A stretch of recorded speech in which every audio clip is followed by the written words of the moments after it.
It's okay, Jake. I've got something that's a good idea. So.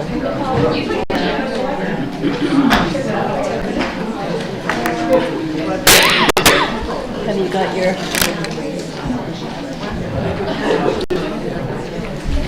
Cole's car's going to be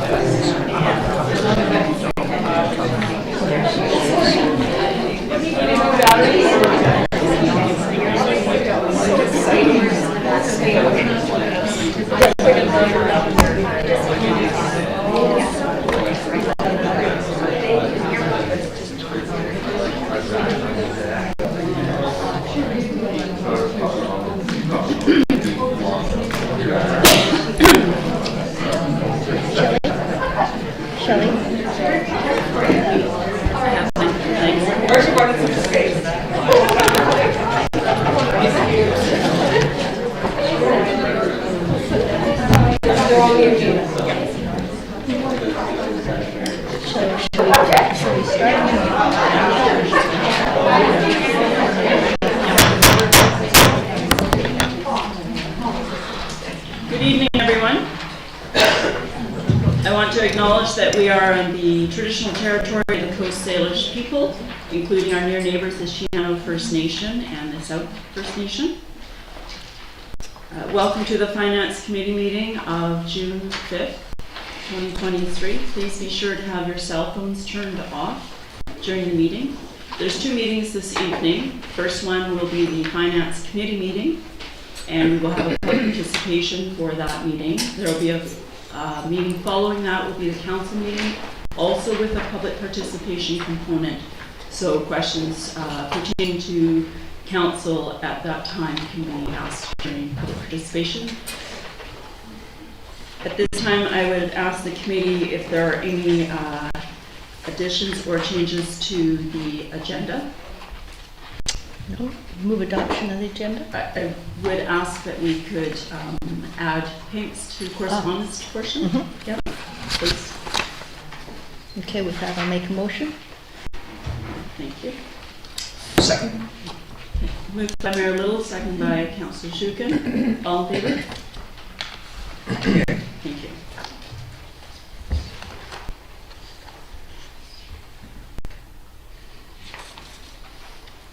Okay, so this evening we do have a presentation by Kathleen Zimmerman, who is the former regional agrologist of BC Ministry of Agriculture. This evening she'll be speaking to us regarding the residential uses in the ALR, and she will be giving us a PowerPoint presentation.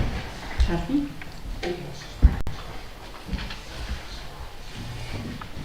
So thank you very much for the invitation. This is an abbreviated version of a presentation I gave to your Agriculture Committee about 2 months ago.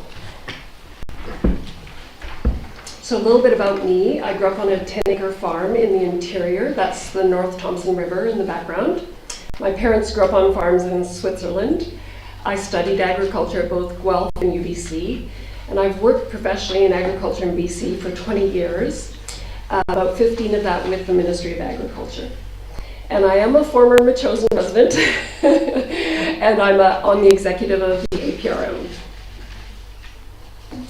So I'm going to talk about 3 aspects of residential use in the ALR: the number and size of residences, fill that might be associated with those residences, and siting and home plate size, which are not legislation, but they are guidelines that the Ministry of Agriculture has published. So just to give you the context, the island region of the Agricultural Land Reserve contains just over 115,000 hectares, and that sounds like a lot, but if you look on the map, it's the green area that's in the ALR, and it's only 1.5% of the land base in this region, and the island is only 3% of the provincial ALR. So it's actually a pretty small area when you think about it, and globally, the arable land per person has declined by 50% in the last 50 years. So I often think that if we use the term endangered ecosystem to refer to the ALR and species at risk to refer to farmers, that would reverberate a lot more clearly with the public. And the ALC does have 3 pieces of legislation, an act and 2 regulations. So in terms of housing, this is the largest home that I know of in the ALR in the province. It's in Richmond on a 10-acre parcel, and the home is 22,300 square feet. It was listed for sale for just under $22 million in 2019. And as you can see, the assessed value is significantly less than $22 million. And this is one of the reasons why the ALC introduced legislation around house size. Because when you have this much investment in residential infrastructure, there will be no farmer in the future that will be able to pay $22 million for the 7.5 acres that's left at the back of the property. And you can also see that the blueberry field at the back of the property looks pretty sad. There's a lot of brown and empty patches compared to the very lush blueberry field on the right-hand side, which is on the neighboring property. So I would argue that agriculture is not a priority on this property. So in response, the ALC came out with new legislation at the end of 21. You are now allowed 1 principal residence to a maximum of 500 square meters of total floor area, and you may have a secondary suite in that residence. You're allowed 1 additional residence, and the size varies depending on the size of the property. If you want a 3rd residence, you have to submit a non-adhering residential use application to the ALC. And the ALC must not grant permission unless that additional 3rd or 4th or more residence is necessary for farm use. And they have actually approved these types of applications. If you go to the application portal section of their website, you can search by type of application. And since about halfway through 2019, the ALC has approved 233 of these non-adhering residential use applications throughout the province. In addition, the ALC, when they came up with these new house size limits, has said if local governments choose, they can make their bylaws more restrictive. So they can make the maximum total floor area of the principal residence less than 500 meters squared if they choose. Or they can require a minimum lot size for the additional residence, or they can even outright prohibit the additional residence. What you currently have in your land use bylaw, there's 2 zones that cover the ALR. The AG zone allows 1 dwelling unit with a secondary suite, and if the property is assessed as a farm and greater than 4 hectares, you can have a mobile home of a maximum of 70 meters squared for farm employees working on that farm. In the AG1 zone, it just says you can have one dwelling unit with a secondary suite.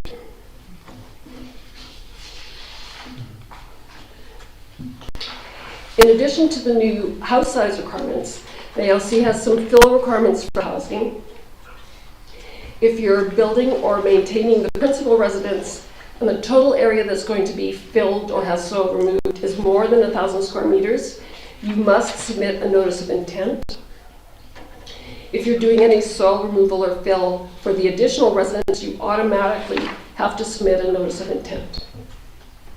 And in both cases, the notice of intent must be submitted at least 60 days in advance, and the local government cannot issue a building permit until it's approved.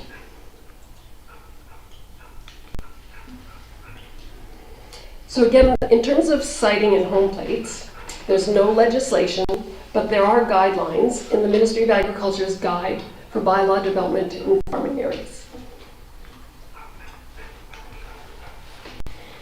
And what they recommend is a maximum 50-meter setback for the dwellings from the frontage road, and setting a maximum home plate size.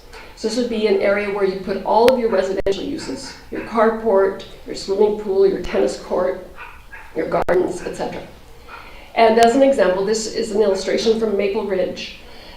They also have a fair number of smaller sized lots in their ALR, and they picked 0.2 of a hectare as their home plate size.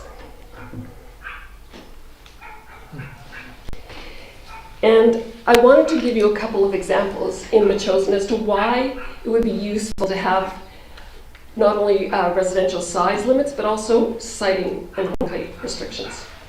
And these properties are anonymous. They're just meant to be illustrations. So this particular property is just over 10 acres. It had farm status in 21. It was sold in November of 2020. A home and a winding driveway were built in the fall of 2022. And this property no longer has farm status. The second property is just under 3 acres. It also had farm status in 2021. The farm lease was canceled. A home and quite a bit of fill were brought in so the house could be raised for a better view in the fall of 2022 again, and it too no longer has farm status. So on just 2 properties in the last 12 months, with no home plate or setback requirements, Metchosin has potentially lost 13 acres of productive farmland. And why this matters, if you have housing restrictions, it will help eliminate any restrictions on future agricultural activities on that lot. It directs the largest homes to the residentially zoned areas, which is where I would argue they should be.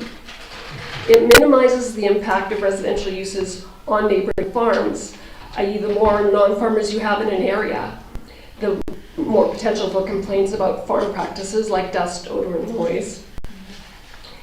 And it minimizes the impact of the residential use on the cost of the farmland, as per the Richmond example. And it minimizes the loss and fragmentation of farmland due to residential uses, which is what we just saw on those 2 properties. So overall, I would recommend that the Chosen Council consider adding a home plate and residential setbacks to your land use bylaw, and consider adding the ALC house size requirements, just so that it's there's more symmetry between the land use bylaw and provincial legislation. This doesn't force owners to farm their land, but it does protect the land base for future farmers. So thank you very much for your time, and I'd be happy to answer any questions. Thank you, Kathleen. Any questions from the community? Councillor Gray. Thanks very much. That's pretty clear information. I wonder, just at the very beginning, you mentioned that the Agricultural Land Commission allows one principal residence, quite a large one at that, and a secondary suite. And then are the others additional to the secondary suite, or? Yes. They So are. the secondary suite is in the principal residence, and it has to be part of that 5,000 plus square feet, 500 meters squared total floor area. Very good. So you could, according to them, you could have the principal residence with a secondary suite and the additional residence. So in effect, you could have 3 dwelling spaces in the ALR. And they've dropped any requirement for the additional residence to be for a farm worker or a family member, which they used to have. The secondary residence. Yes, in the additional residence. The third residence does require Must something to do be with for a farm use. worker. Right. My other question was, does the Agricultural Land Commission have the staff to regulate this and enforce their rules where they exist? They do have enforcement staff. I'm sorry, I don't have their most recent annual report in front of me. They're obviously stretched thin, right? I think they have about maybe half a dozen staff for the entire province, and each of them is assigned one of the regions. So I know they have a lot of files on their desk, but they do have staff. But this is, if it was in your bylaw, this is the kind of thing that Machosen could use your bylaw enforcement staff to deal with as well before it has to get to the ALC. Thank you. Councillor Schuppen. Thanks very much, Kathleen, and yeah, very much appreciate your work with the ADRN. You've helped a lot of us understand a lot of technical issues over the years, so thank you very much. Without kind of knowing how to fully frame this question, but just want to throw something out at you. What are there tax implications at the local level as well? Are there not? Like, if you build a house on ALR land, you had farm status, and you maxed out the house area, but then you also brought the land to $1,000 an acre in terms of assessed value. Like, is that a consideration as well in this situation? Or? I'm not sure I understood the question. Sorry, I said it was ill-formed, but let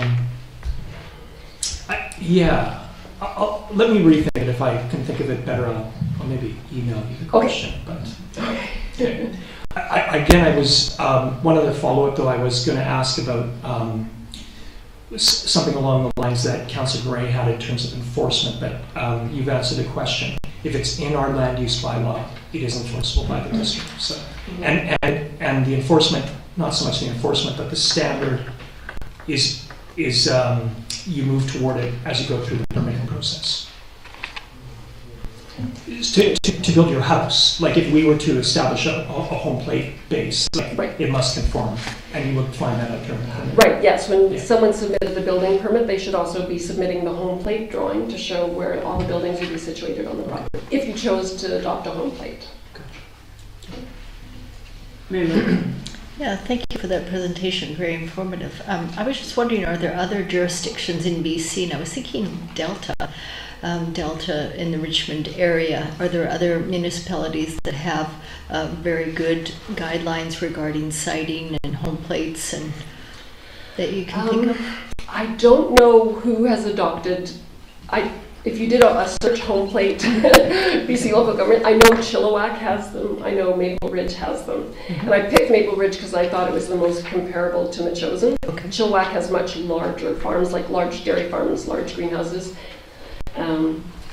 But if that was important, I could do a quick search and send the information to Tina. Yeah, that would be great. Send out to you. Yeah, that would be great. Then we can also look at their bylaws as well and see what they have in there. Yeah, it'd be good to know if there's any on the island as well. Yes, for sure. Right. Thank you. Any other questions? Councillor Gray? Yeah.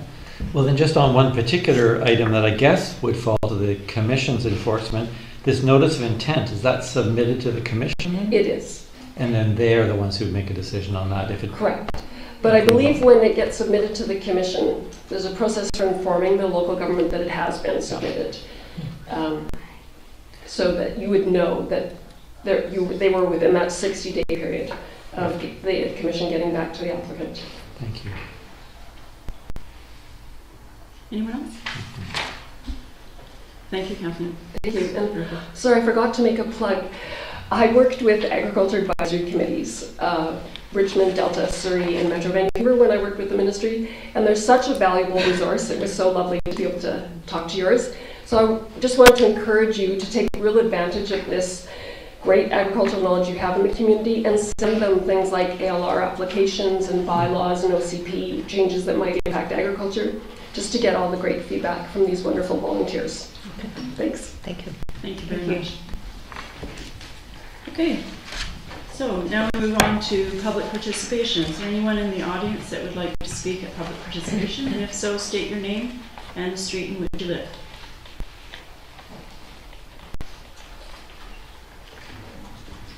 Patty Whitehouse, Rocky Point Road, first to express my appreciation to Catherine for a very interesting and stimulating presentation, and then to thank you, Councillor Donaldson, for moving your mic closer to you. I can hear you so much better tonight, and I do so appreciate it. Thank you.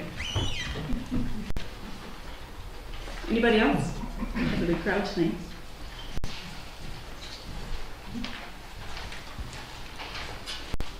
Chris Andywater, William Head Road. I think the APRM was mistaken when they were talking about that 10 or 11 acre piece that has a new driveway. That's probably the one on Rock Point Road, right? And I hate that, and it's still in the land reserve. It still has farm status. So that's the latest. Thank you. Anyone else?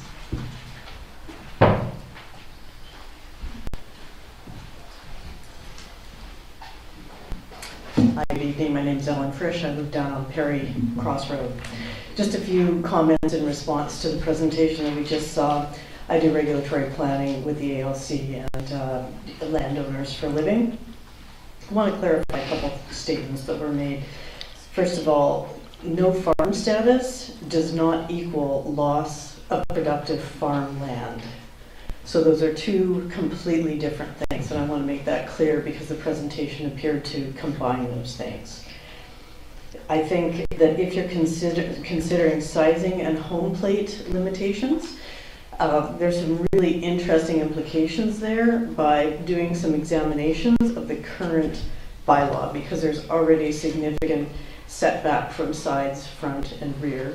And in considering home plate, it's really targeting residential. So if you've got a farm and you're trying, and you still are a farm use, or you have farm status, you can still build your barn, your loafing shed, whatever, anywhere on the property. It's not restricted to that home plate. So potentially some of the target that this is trying to achieve may not necessarily hit it. The other thing I might suggest, and I don't know if it happens now, is when the plan checker gets applications for properties in the ALC, I know we just talked about bylaws and policing this. What I've seen in working with Abbotsford, Mission, Richmond, is they have a very strong plan checking process. So they want to see that that landowner has made that application to the ALC. They also check to make sure that the size of the house, for example, that's proposed meets the ALC requirements. And that's one of the biggest gaps, is that connection between what the ALC says and what the bylaw says. And there's a lot of misunderstanding about one thing trumping the other, because as you heard tonight, the municipality can be more restrictive than the ALC. So I do see a lot of people that, for example, see that you can have 2 homes in certain circumstances, but the bylaw doesn't allow for 2 homes. So there's some room there to be very clear in how those two things work together. And it can help, rather than introducing it in the bylaw, have a policy process through your plan checker, and then it takes it off the plate of your bylaw officers if that's a resource issue. So just some thoughts. Thank you. Thank you. Anybody else?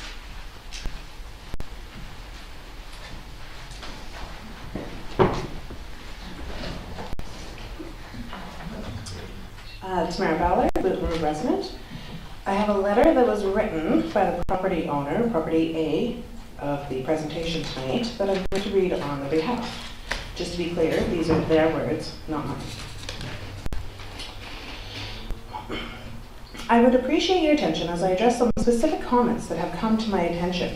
It is important to me to provide accurate information and clarify any misconceptions that have arisen regarding the construction project of 4481 Rocky Point Road. Firstly, I would like to address a completely inadequate claim that the property has been removed from the Agricultural Land Reserve, the ALR, and will not be farmed. This is far from the truth. On the contrary, our plan is to increase agricultural production to 2 crops per year and obtain organic certification. Additionally, we aim to incorporate small-scale vegetable cultivation. Preserving agricultural character of the land is of utmost importance to me. I have also heard the term McMansion being associated with the building size. It is important to note that the maximum size of the house is determined by the regulations set forth by the ALR and/or Metchosin bylaw.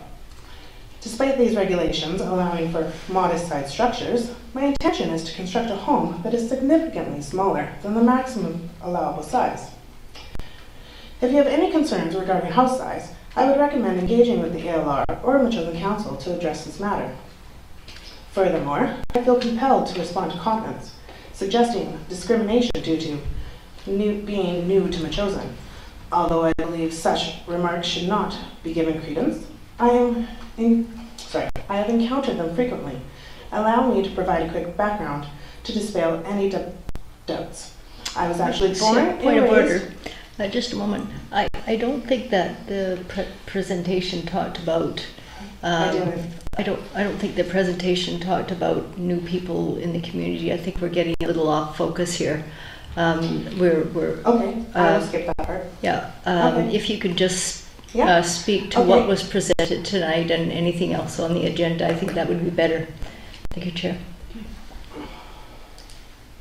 Okay, so the driveway was mentioned, correct? Okay. So now let's address the questions about the winding driveway and the placement of the house further back from the road. Years of using the field as a parking lot has resulted in compacted soil, affecting drainage and causing water to pool near Rocky Point Road. Moreover, Metchosin has implemented Step 3 of the Building Code, which necessitates the hiring of an energy advisor. Based on their recommendations, the chosen location for the house was determined. As for the winding driveway, it was a requirement imposed by the fire department to ensure adequate space for a 40-foot truck turnaround. Please understand that these factors are beyond my control.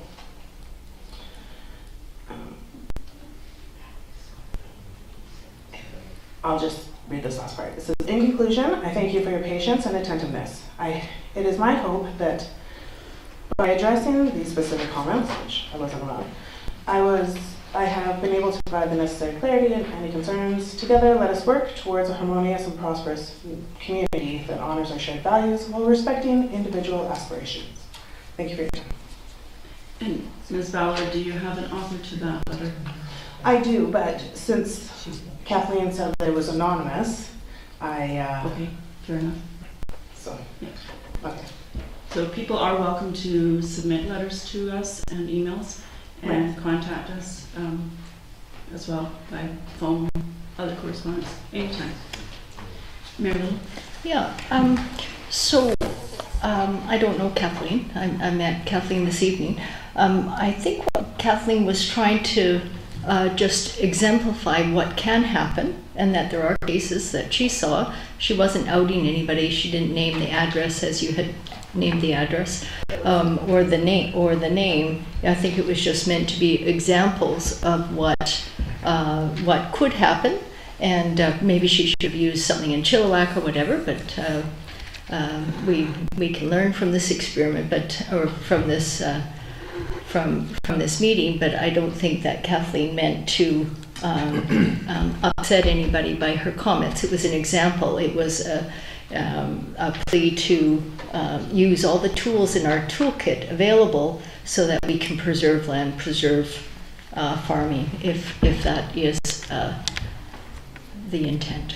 So the intent of inviting Kathleen this evening, I took it upon myself to do that as a council liaison for the Ag Committee, because the presentation, which was 45 minutes long and very detailed, pertained to a lot of the concerns that we do hear from the residents of this community, both in these meetings, through letters, and not just in the last 6 months. So It's really important for all of us to be educated and have this information, which is why we had a presentation under 10 minutes, and I appreciate Ms. Zimmerman coming this evening.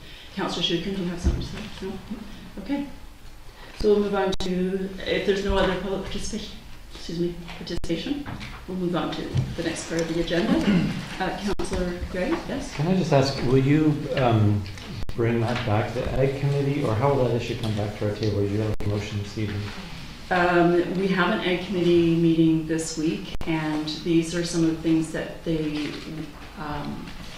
will likely be discussing in regards to their Ag plan. We've already, as a council, are going to be from time to time referring maybe new bills or site visits like we do with the other advisory committees. Super. I'm just thinking maybe if it would be appropriate to make a motion for a staff report on municipal regulatory approach to help out in the situation. Just to get some more detail from the staff, I'd be ready to make that motion if this is the right time. If you want to bring it back to that committee first, that's fine with me too. Now is a good time to do that, if you like, yes? Sure, well, I'll just make a motion then to request a staff report on municipal regulatory approach to assist the Agricultural Land Commission and Metchosin in meeting the ALR mandates. To explore home plates.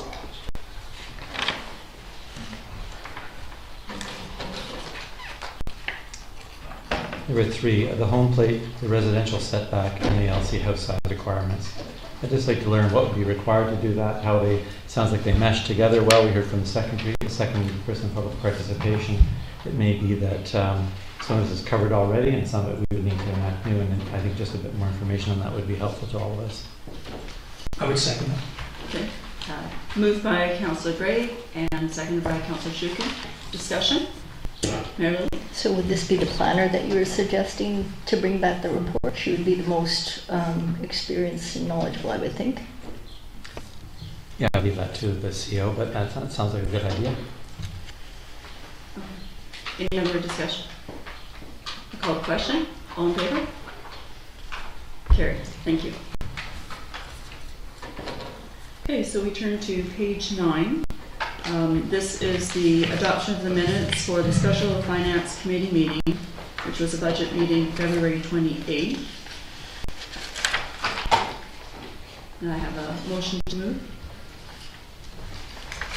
Moved by Mayor Little, second by Councillor Epp. Discussion? All in favor?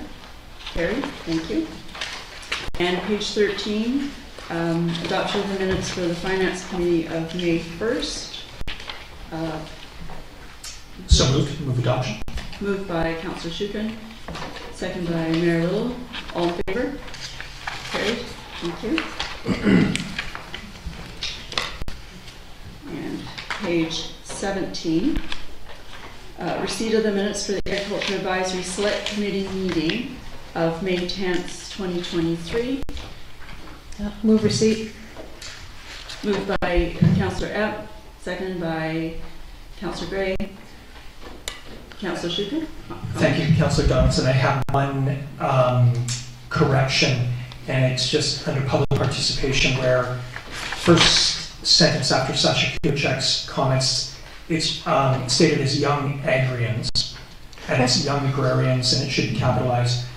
And I believe these notes were done by the Ag Committee, so they're forgiven for being a little we're rotating. We're starting with the new people at the table. So, a bit of education. Thank you. Mayor Little. Yeah, I also am very pleased to see the Metchosin agricultural plan on the agenda, so that's on the way. So that's wonderful news. Yes. And Councillor Gray. And yeah, that is great news. I also want to just mention how effective I think that Metchosin grown map in the Metchosin Muse was, and so well done to the committee for getting that out there. I did have a question about the agriculture plan, and just in terms of process, will that come back to council in terms of reference, that sort of thing to look at for our review or goals or objectives, or what's the plan there? What would you like to do? Yeah, it is, the first steps will be, there is a subcommittee that will be working on this. The farmers, of course, as you know, are very busy with haying and putting in crops right now. So we do have a meeting this week, but we'll probably take the summer, but we'll be out in the fields in the summer and then reconvene. But the subcommittee will be meeting through the summer and hopefully have something ready in the fall to come back to council for next steps. Super. And I just thinking about that email that I sent you about the human-wildlife conflict, and we had this terrible loss of sheep in the last little while, and troubles with the cougars, and I just think it would be great to get some advice on that issue, generally speaking, in terms of best practices and thinking about the biodiversity we want to support, but also we want to support our farmers. So I think the Agriculture Committee maybe they're just the right group to take a look at that for us. Yes, there's been at the table a number of meetings now that various predators that they've been facing in past years. Thank you. Any other comments on these minutes? So do we have a... Take the vote. Okay, so take a vote, yes, thanks. All in favor? Carried, thank you very much. Okay, so then on page 21, business arising. So these are the grant and aids that we discussed at a previous meeting, May 1st. So on May 1st, the Finance Committee meeting, we received the applications for 8 agencies for the 2023 Grant and Aid Program. And the committee, I suspect you've all read your agendas now and considered the various requests that are sitting before us here and the recommendations that we need to consider for funding amounts for each one. Okay, so I'm going to open up to the table. Councillor Gray, comments? Sure. Well, if you'd like some motions, I'll make a motion that we grant the capital bike the $500 requested. It was an impressive presentation they gave us the other day, and I really think that it warrants our support for having young people getting active on bicycles and learning about road safety. I'll second that. So do you want to do this like line by line, or? We could do, Okay. whatever you're the chair, whatever you think is best. Okay.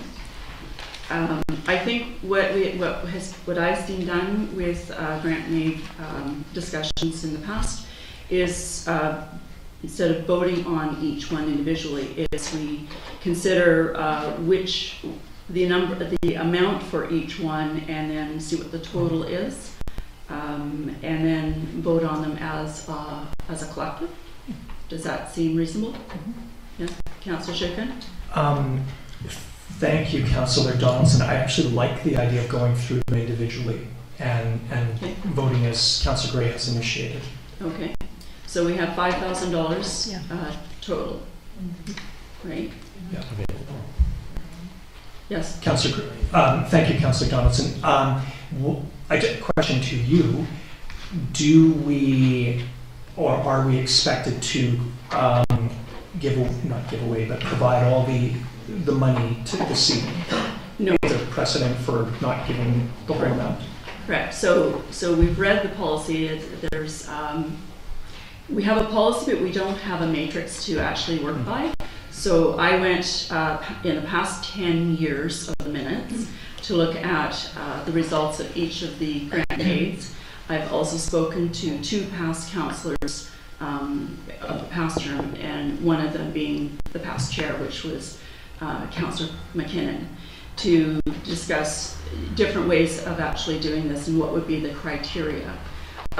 One of the big ones was, did the person or the organization appear? Like, did they actually come and do a presentation, or did they just submit a package? How fulsome was the package? Did it include everything that was asked for in the application? How does it benefit the residents of this community? And how does it benefit the community as a whole? So those are some things to think about. And I think going forward, next time we need to create a bit of a matrix to go by so that it's not so loose, and tie that in with our policy. The one thing that did stand out in the policy for me was those who are awarded $1,000 or more from the previous year are required to give a report. And I have checked with staff and they have done so. So that's always good merits for them if they come back the following year.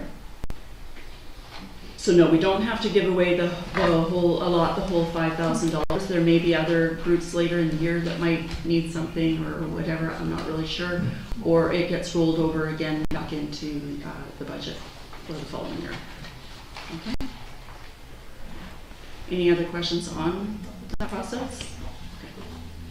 Okay, so we're looking at the capital bike. They've asked for 500. There's any thoughts that that's an allotment we would consider. Okay, so let's go on to the next one for IACTI. They're asking for 250.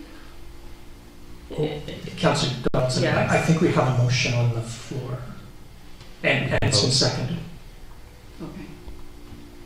So we are going to do line by line and I would be supportive of doing that okay. myself, but I mean, it's up to the rest of the committee, I guess. But I think we do have a motion on the floor that we have. Yep, to okay, do. let's do that, and I'll do my best to keep track that we don't go over the 5,000 before we get to the bottom of the list. Oh, no. That's the thing, right? Okay. Mayor Little, Just call the vote then. yeah, all in favor? Thank you. Okay, so 500 for capital bike, and IACTI 250. Councillor Donaldson, I would move that we provide IACTI with $250 as a grant aid. Okay, second by Mayor Little. All in favor? Carried. Thank you. Wanafuka Performing Arts for $300. I would make a motion to provide $300 for the Wonderful Arts Center Society. Motion by Mayor Little, second by Councillor Epp. Any comments? Okay, call the question. All in favor? So that's $300.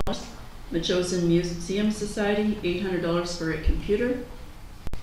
I'd move the $800 to the Museum Society for a computer. I would second. Okay, comments?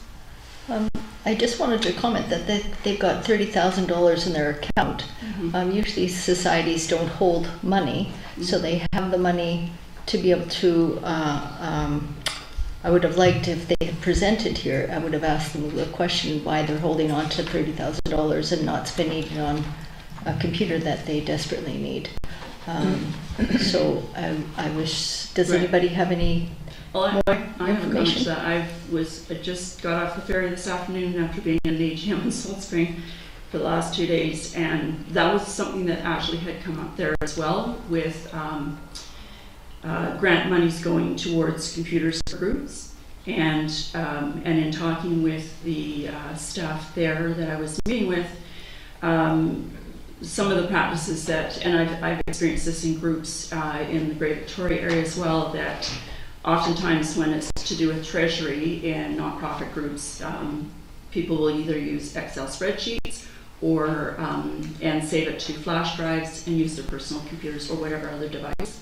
So the experience or the feedback I got back from the staff I was working with on Salt Spring Island was that the grant money generally doesn't go towards things like a computer for a small nonprofit.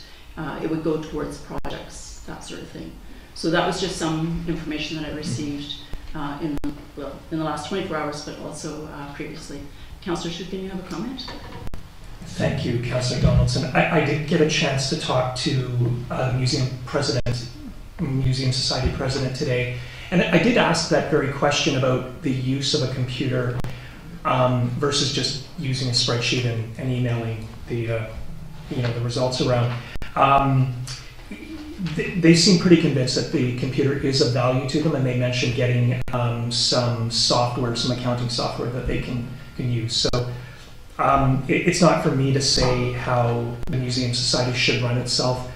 The one other thing I would note is that the computer they're projecting will cost, I think it was $1,100, so they are contributing some to it. I'm open to supporting it this amount or some other amount that the committee will decide. So, thank you. Any other comments about this amount or another amount or no amount?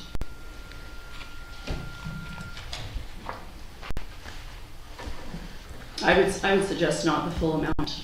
I don't support the $800. Okay. I'm sorry to mention this, we do have a motion on the floor though, so. Well, we're having discussion though. We Yeah, have the for sure, motion yeah. second, right? Yeah. I think the motion is for $800, so if we're gonna, we can defeat it and start Sure. it, but yeah. Okay, any other comments? Okay, I'll call the question. All in favor? Okay, opposed? Motion carried. Okay, and for the Machosen Preschool Society, $1,500. Motion? Councillor Abb. I'll make a motion to provide the $1,500 to the preschool society.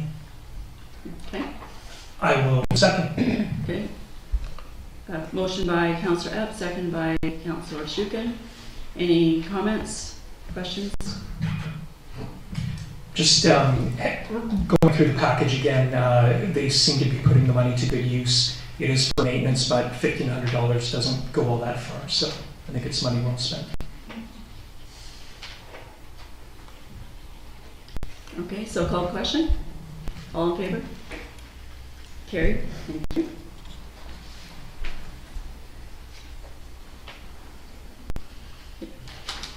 Are you keeping the total?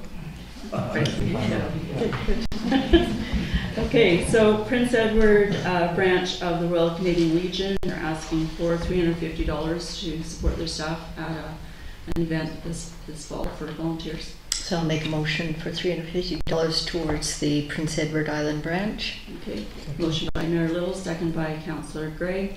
Any comments? Discussion? Call the question. All in favor? Carried. Thank you. I think we're at 3,700, I think. No. Okay. Yeah. And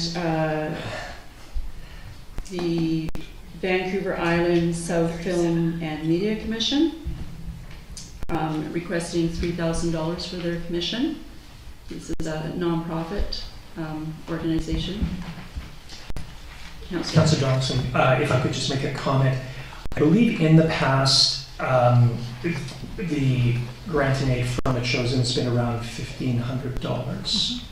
And, you know, in hearing anecdotal stories about the film work that is done in the shows, and I do see that there are benefits that go to the broader community. I'm unclear about exactly how the district itself benefits financially, but there clearly are some benefits that are spread throughout the community. So I'm willing to support. I'm unwilling, though, to give them the full amount of $3,000, and I might suggest that $1,500 is more along the lines of where we're going. The only problem is 13. Oh, Marilyn? So we've got thank you. $1,300 Of course. left. Had we done it the other way, we would have been able to jiggle. So maybe next year we can go back to the previous format. But so what we've got left is $1,300. But you're right. In the past we've given them $1,500. They do bring economic benefit to the community. And there's the pink as well. I did ask some specific questions from Ms. Gilbert, and she came back. The line item in relation to the commissioner was a salary, one salary, so the board members are not compensated, and I think they do some really good work. But we only have $1,300 now, so. Okay, so motion for $1,300. Do we have this? Sure. I would make a motion that we provide the Vancouver Island South Film and Media Commission a grant in aid of $1,350. Okay. And motion by Councillor Shukin, second. Councillor Ash, seconds. Any other comments? Councillor Ash. I think the $50 puts us over. Oh. Okay. Can I revise that motion to, Yes. what is it we have left? $1,300? $1,300, Ms. Hanson. Thank you. Okay. So call the question. All in favor? Carried. Thanks very much. So there's one group. I just can't add. Okay, so we have one group left on our list. Actually, they were the first one. I apologize for missing the first one there. The African Heritage Association of Vancouver Island had requested $2,750. They weren't here for their presentation.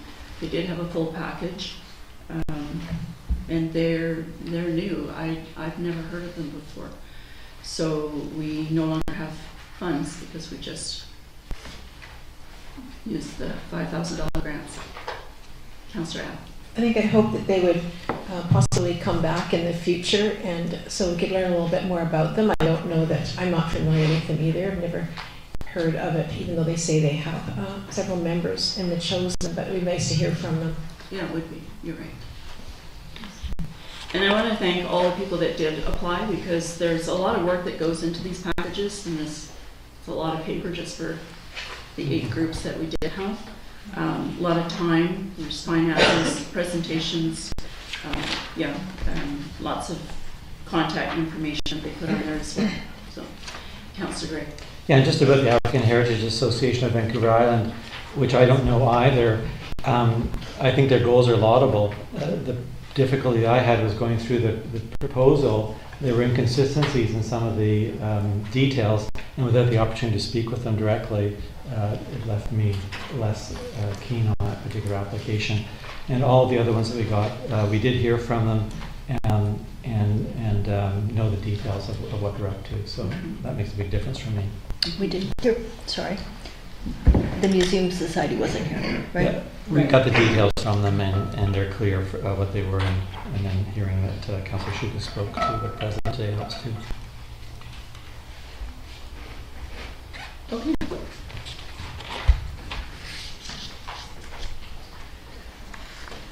Okay, so now if we move on to page 25, under reports, it's the councillor's update.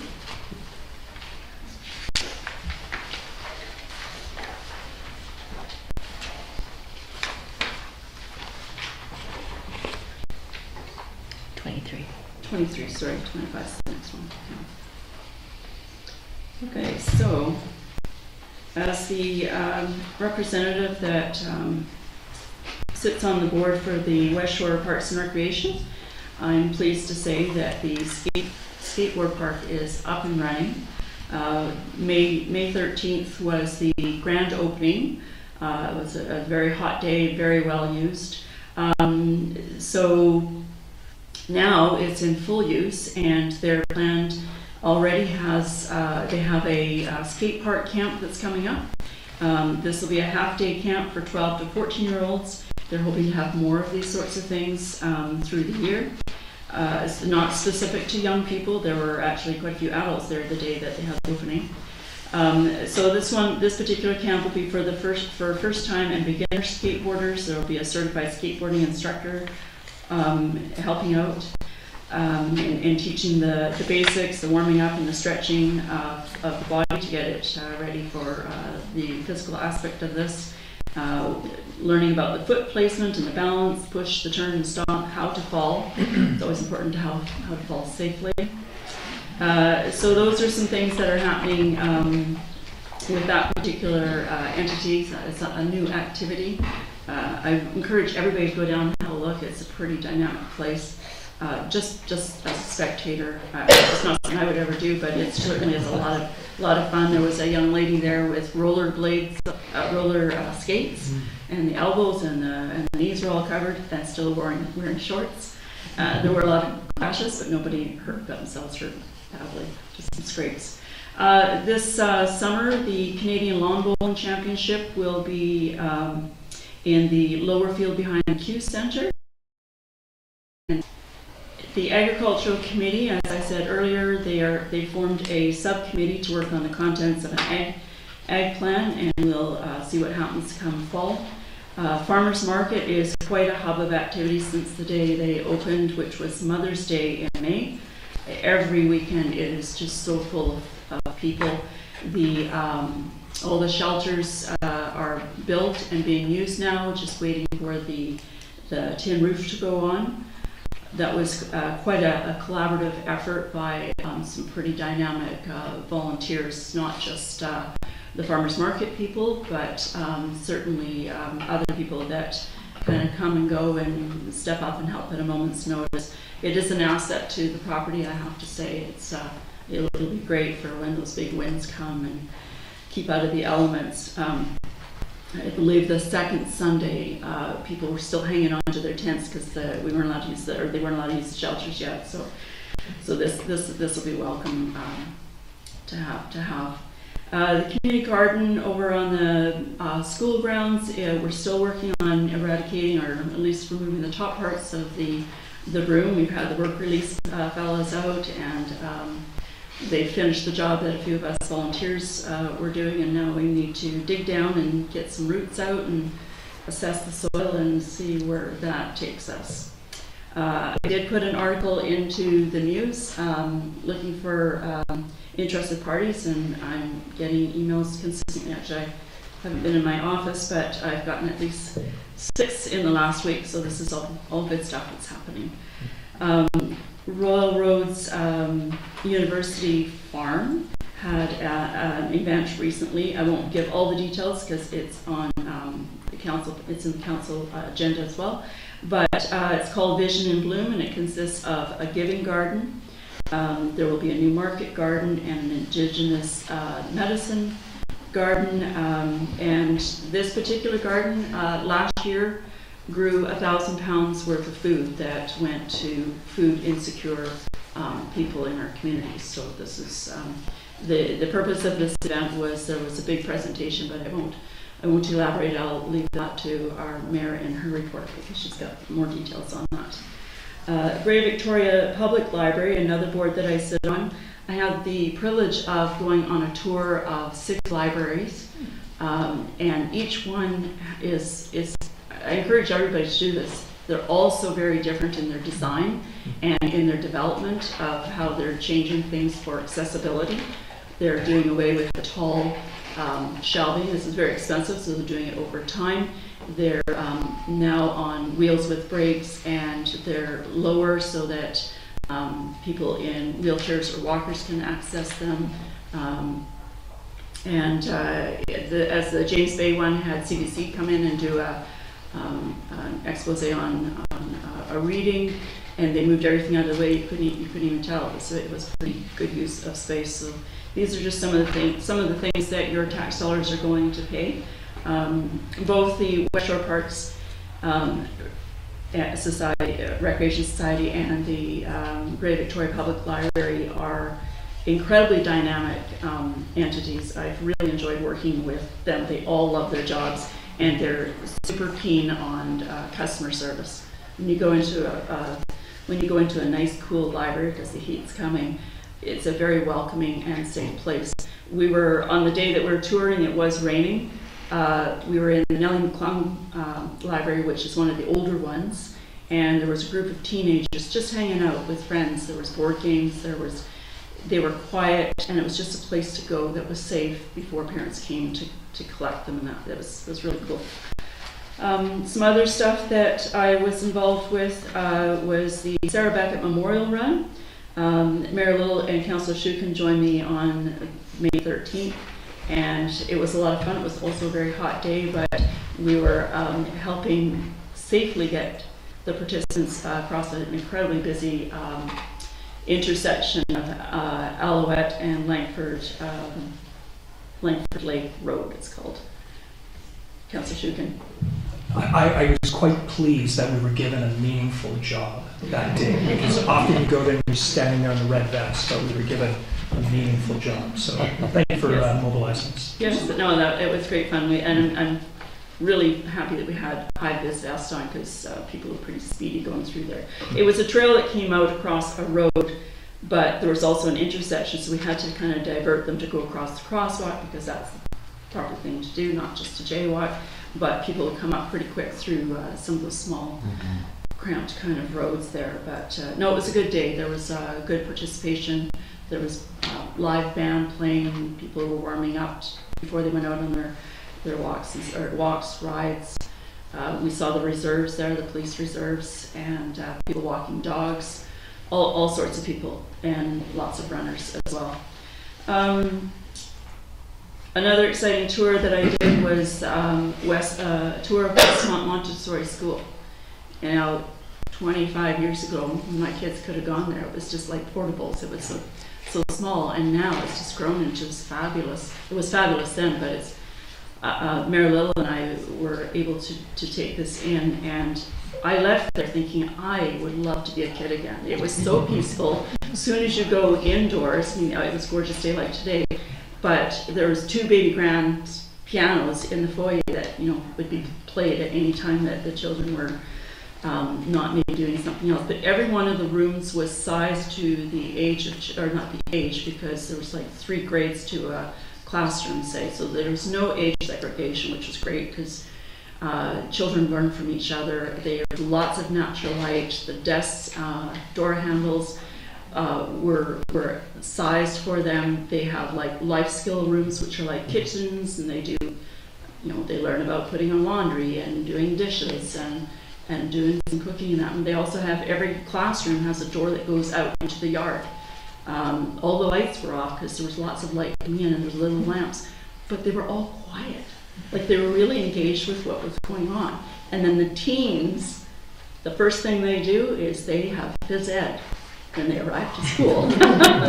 So they get all the bugs out, get woken up, and then they start on the agenda and on with the day. It was some really, really positive. And the things that they're doing, there's so many wonderful things. So it was great. It was it's a happening place for education. Very, very positive. Okay, that's all I have for my councillor's report. Councillor Gray. I just want to say about the farmers market, like, wow, that place is looking so cool, and thanks to all the volunteers who worked on that. Yeah, it's lots of new vendors this year, and lots of Very nice. the mainstays are still there as well. Councillor Dawson, I think really Councillor Gray should make mention to the names of what we've been seeing there. Karen Hoffman and Ollie have really put in mammoth efforts, and then Mike Pretty and other volunteers have really been involved, and the farmers market has raised funds for these stalls for I think 12 to 15 years, and they haven't asked for any money from the municipality, so it's quite an asset, and they really, you're right, they should be congratulated. Yeah, they're a good group. And I note that Jackie Anderson's with us tonight, and I've talked to her a few times about the amount of work that's been done, and just, echoing what you're both saying. So, yeah.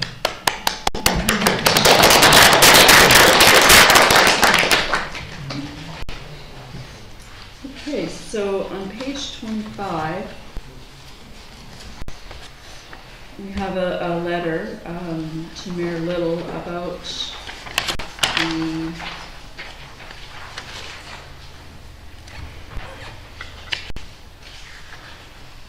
this is the Growing Community Fund. Yes, the 2.4 million. That's right. Okay. Did you want me to speak to this? Yes, I would appreciate it if you would. Yeah. And so in March, in middle of March, the announcement was made that Mitchosen was given 2.4 million approximately in the Growing Communities Fund, which we gratefully accepted. They've got some guidelines here on page 26 of the package, as well as some contingencies and guidelines starting on page 29. So the reason why this was asked to be put on your agenda was just to start talking about this. Okay. We're not going to make any big decisions tonight, but what staff and what I'd like to hear is just some of your ideas. Where can this money, we don't have to spend it all at once, and we shouldn't spend it all at once, but certainly I would like to have some ideas, and with the idea that maybe this would go forward to a planning portfolio in the fall when we're discussing our strategic planning. Okay, would that's okay? Sure, yeah, I when I was reading through this, I see we have 5 years is the timeline to invest this money into our community. And there have been lots of discussions through the budgeting process. One of them was money allotted for a feasibility study for the fire hall replacement. So that is one that was discussed, and something that we need to consider going forward for sure.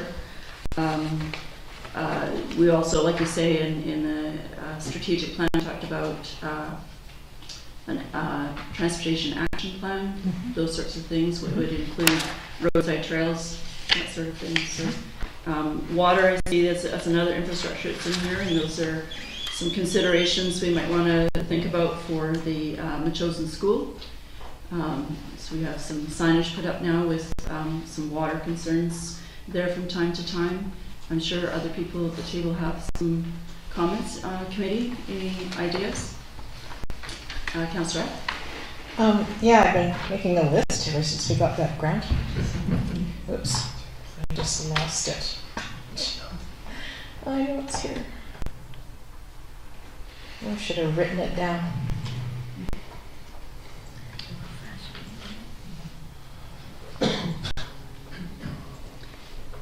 Do you want me to go while you? Yes, please, Marilyn. Yeah. So where Weir Beach Stairs, where we were going to consider as one of the project, and that work is starting to go on one of the committees. Certainly, we've also got other monies. We can remember that we still have, I think it's 700 or so left in the COVID Restart Grant that we could use, like for rejigging the council chambers here. The Bilston Creek management, The hydrologist for that would be really great. Trails and Swales project that people have been talking about as well. It would be great to get some seed money for that. Those are a few ideas. Maybe a roadside trail for the school, Yeah. or Hans August. Yeah. Yeah, that might be something. Is that it? All right, we find this. So yes, I did have the Hans Halverson Trail on the list, and of course the fire hall. I think that the bulk of the money should go toward the new fire hall. As far as the school, potentially to enlarge the parking lot, so that seems to be an issue these days. Possibly an outdoor washroom and better lighting around the school. The other thing would be to help the community garden. Road safety initiatives, we still have quite a few things we need to do to try to make the roads safer. A stair lift on the MACA side of the school, which is needed for accessibility to the upper level, which is really in use a lot by various different groups and individuals, and they rent that out. Another one would be, excuse me, the Flush Road, whatever we decide to do there. A potential fence to divide the buffer land from Langford. And another one would be a contracted employee that could act as a part-time in a dual role of an assistant for the fire chief, as well as to take on some of the management responsibilities of the school.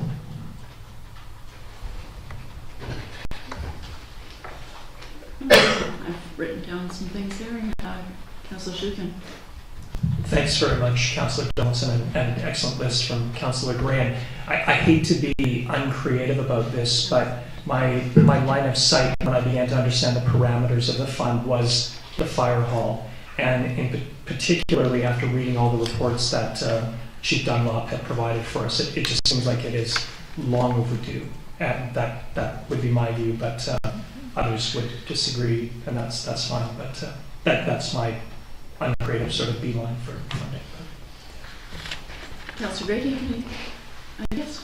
Yeah, I have to admit, I read the letter through before, and I thought, oh wow, this is a great opportunity. There's all kinds of money here and all kinds of ideas.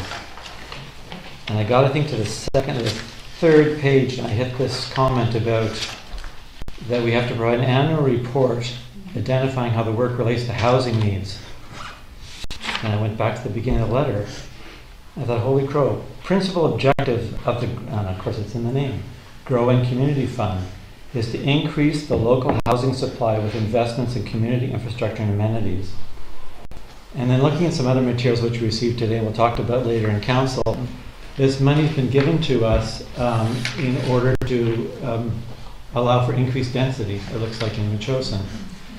And so I look at that and think, wait a minute, we're not really that keen on increasing density in Metchosin. What could we do with this money that would support the requirements of the fund and meet the principal objectives? So I guess I'm thinking about, now we can talk about it in our next meeting, but Metchosin's been named as one of the communities that may well be required to increase density in order to satisfy the provincial government's housing plans. With words like the province is prepared to override municipalities and neighborhood groups opposed to density in order to get new housing units. And then this is the seed money to get you ready. And I'm not that keen on increasing density in Metchosin, to be honest. In fact, I think we should be working backwards to the province about the regional growth strategy and that. So the ideas I have are a little bit different. They're things like, how can we support density in our neighbor's place? For example, bike lanes from Colwood, the gravel pit, to Whitty's Beach. So people have an opportunity to take those bike lanes out here. But the density we would see, and that is coming already in Royal Bay. It mentions here encouraged to work closely with adjacent First Nations, and I'm wondering about if we might reach out to Shannon and ask them if there are things that we could do together with them that would be of interest and help them, perhaps in housing or other issues. Is there support that we can provide to affordable housing in Langford? They've got a number of projects on the go, I believe, and is there something we could do there? I'm not trying to push back so forcefully to the provincial government. I'm just thinking about, if we spend this money, let's spend it in a way that meets the terms but declares some of our position about maintaining us as green space. So other things that I can think about would be, as the population grows around us, are there things we need to do about hardening our trails, hardening our parks a little bit? I know it's been back and forth in previous councils about whether washrooms, at some of our beach sites might be appropriate. They're costly. I know that. I'm just saying, is that the kind of thing that we can do that supports density, but not here in Metchosin so much? At one of our earlier meetings, Colin Sparks spoke about dividers on some of the roads for bicycle lanes. Again, an idea where we're seeing more traffic here in the ecotourism, that kind of thing, where people are coming out here. Is there something to be done there in terms of inviting our neighbors to be here in Metchosin? Think of bus shelters, the museums and attractive places. Are they planning an enlargement there? Is there a sense, again, for people coming here to visit, see those sorts of things? So I'm not declaring anything here. I'm just saying, gosh, I feel a bit of a conundrum here about the fund itself and then what we might do with it. I previously spoke about putting it to the fire hall, for heaven's sakes, if we're going in that direction. But the fire hall is a much bigger project and may or may not make sense in that frame. We'll find out more from the feasibility study for sure for that. Yeah.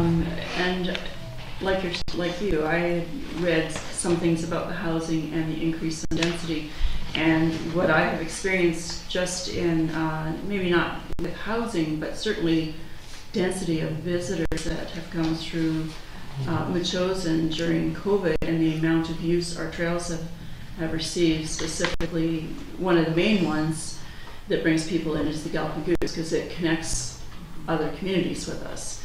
And then the crosswalks, etc., and lights that Councillor F has been working on.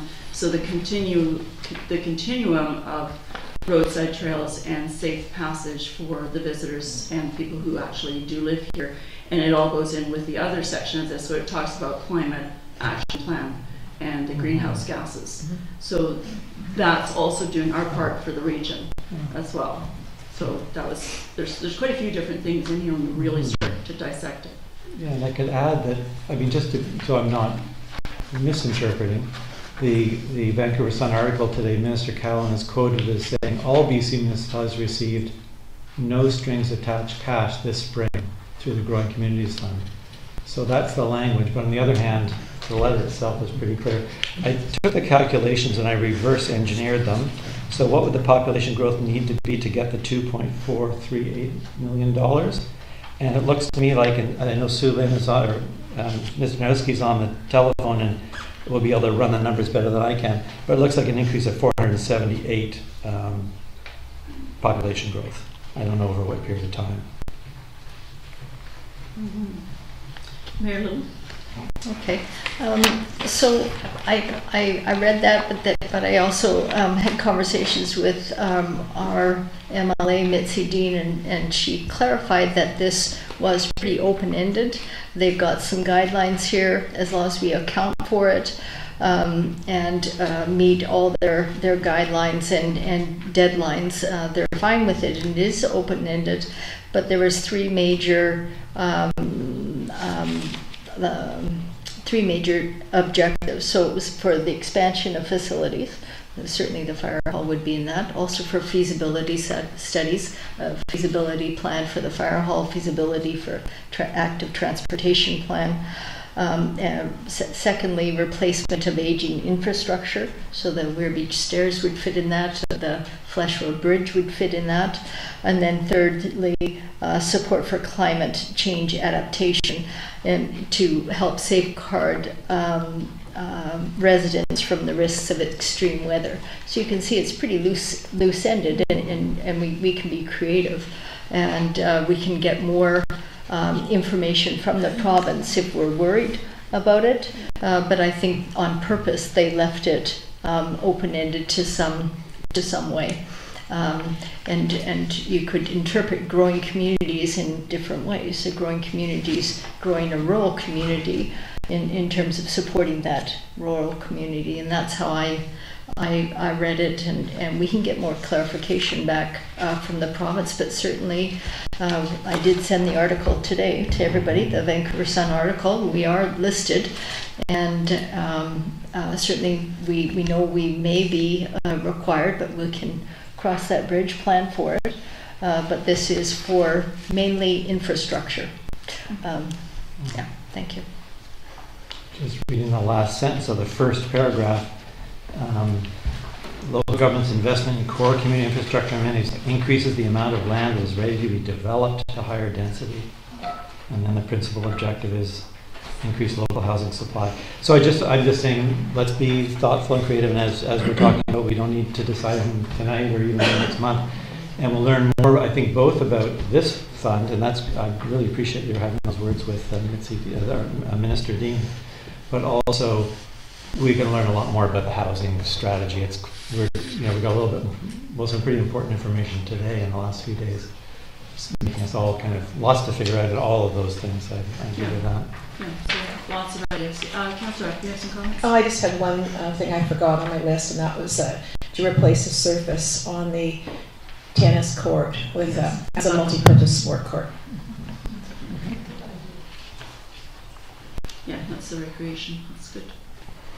Yes. I think I mentioned before, but maybe not to a greater audience, I did have a conversation with David Eby before he came Premier, but when he was sort of campaigning to become Premier, and I did say that I was a councillor at the time representing a rural farming and a community with lots of green spaces, and we weren't interested in paving over Paradise for housing, but we were interested in supporting other communities to have higher densities, so that we were looked upon as a carbon sink and green spaces. And he actually stopped me and he said, we're not talking about agricultural land. We understand food security and seed security. And so I think they get it. And our letter that we're planning on sending will be reminding them of their other priorities in their government as well.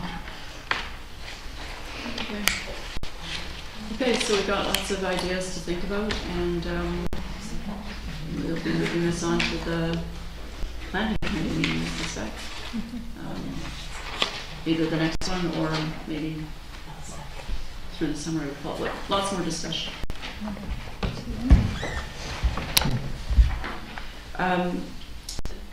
Ms. Tarski, do you have any comments about the community grant?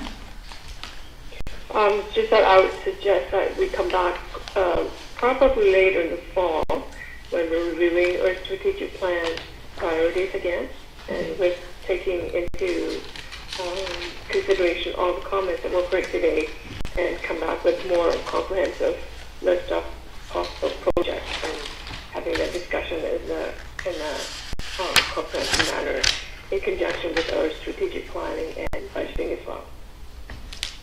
Good idea. Thank you very much.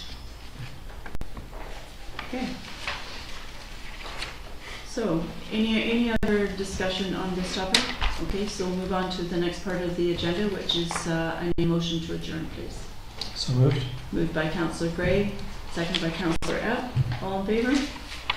Carried. Thank you very much. And the next meeting is the council meeting.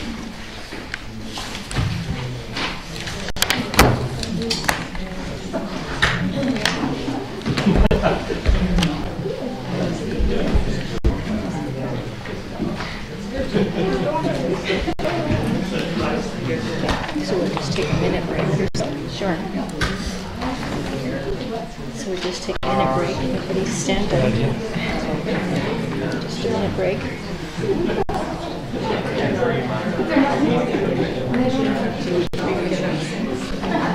Good rest. Yeah.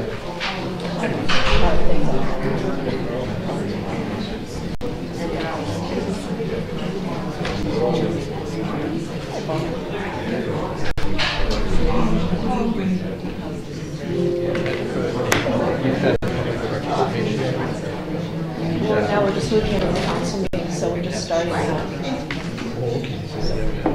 Yeah, well, we just had it for the finance committee, but not for the council meeting. So you're okay. I'm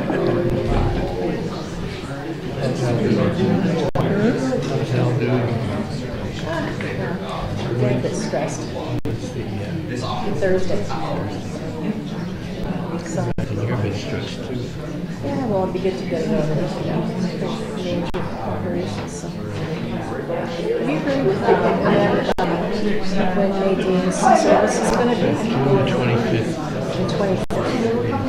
They're going to have it. Right now they're talking to the community house. I think he's leaving the tents. Head of showers is Francis are leading it.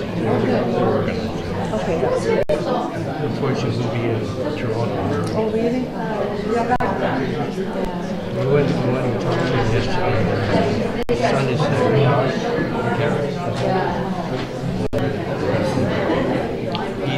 he's a pretty shit.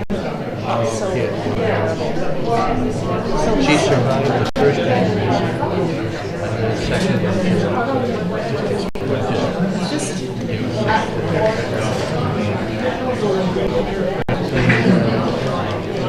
keep her alive until I don't know whether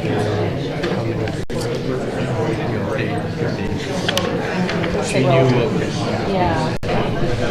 the death of that. My mom and family was together.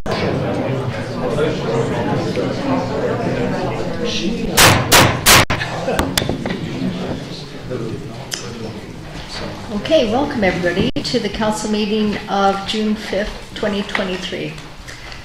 We've already had a land acknowledgement. Thank you very much for this evening. With this, I would like to have a motion to approve the agenda. I'd like to add an item to 13, discussion regarding flags. I sent you some information this week on that. So that's to number 13. Okay.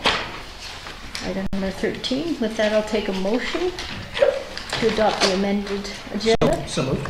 Moved by Councillor Shukin, seconded by Councillor Donaldson. Discussion. All in favor?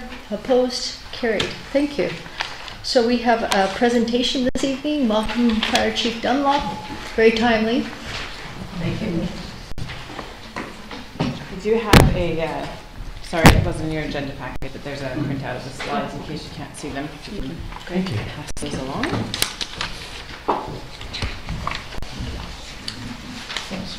Good evening. I was asked to come and follow up just from my previous presentation on emergency operations and just kind of touch base a little bit on how we're going to build resiliency and how we are building resiliency here in the Chosen, and then to touch on some current issues that we have here looking at this year.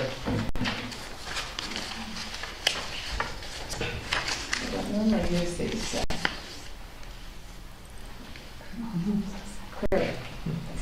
Sometimes turn it around. Wait, towards me? Oh. Thank you. So I just want to touch very quickly on 4 points. What are our greatest risk factors here in the Chosen and how we come to that conclusion. What are we currently doing to increase the capacity and build resiliency in the Chosen? What are our local challenges here? And then just kind of a little bit of an update on some exciting new things that are coming down the pike here soon.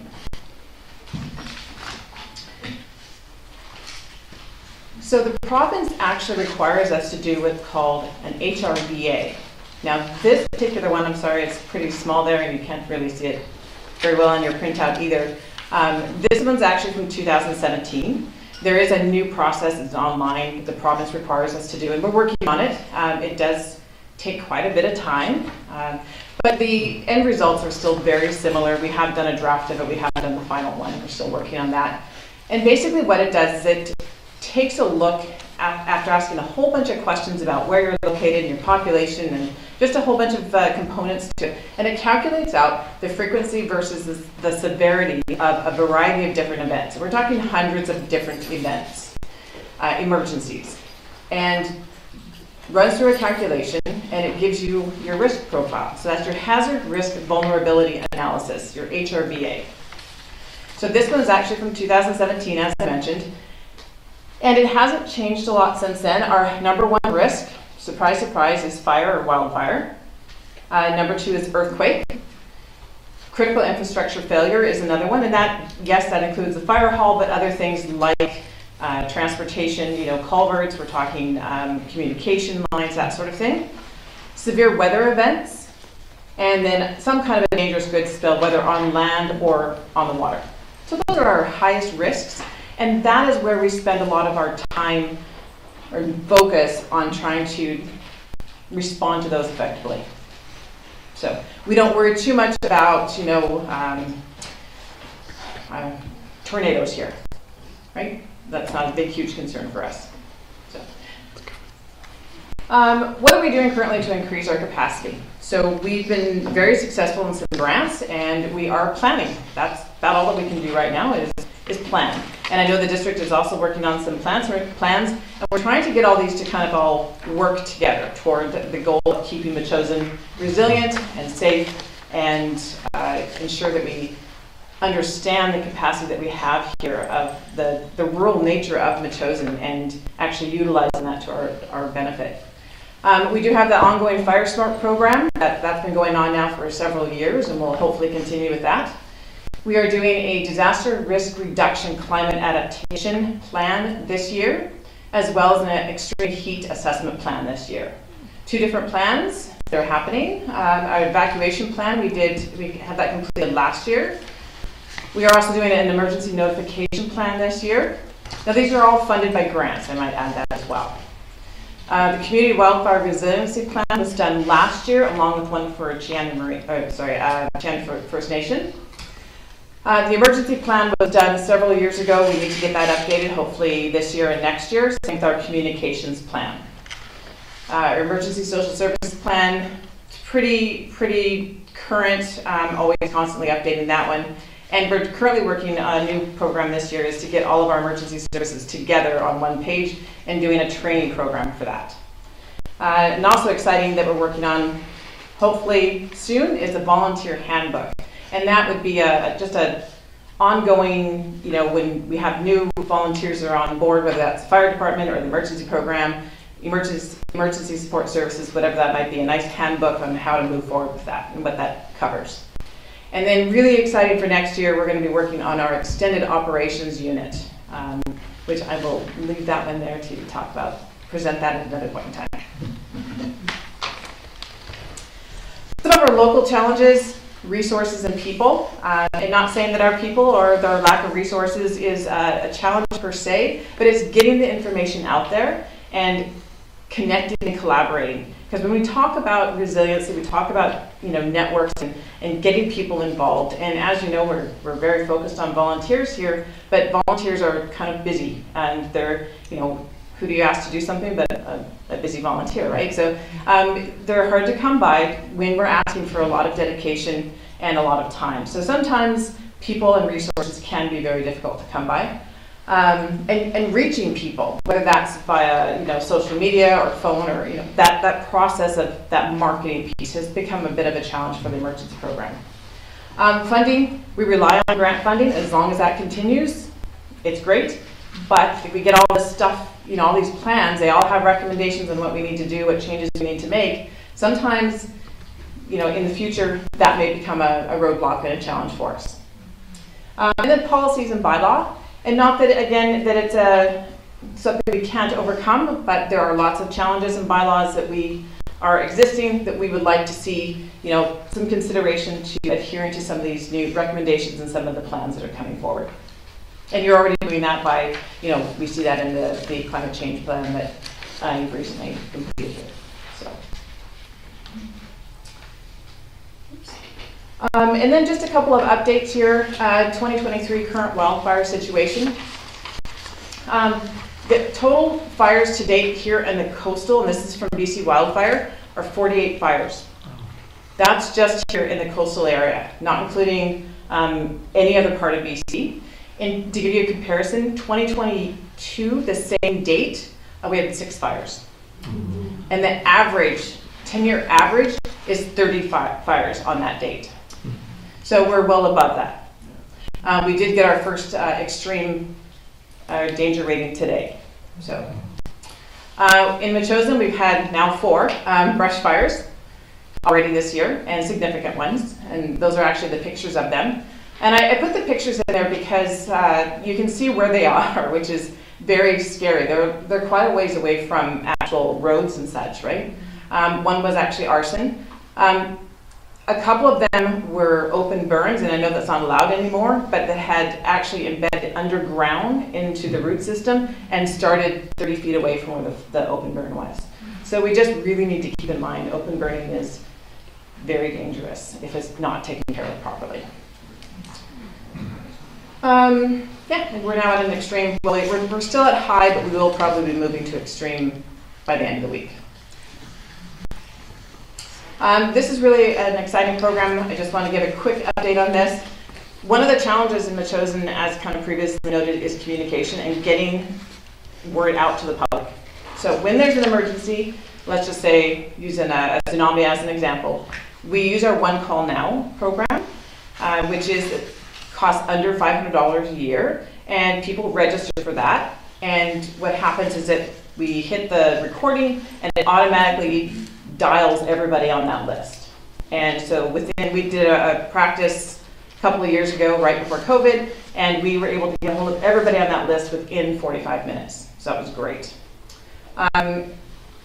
We now have a new one that we've just started this year, and that's called Peasy, and that's also used by most of the South Island here. And it's just another alerting process, and this one actually goes married with Alertable, the app, the other icon there. And anybody can sign up or download the Alertable app. And what we do on Peasy then is that we can send the alerts for this area.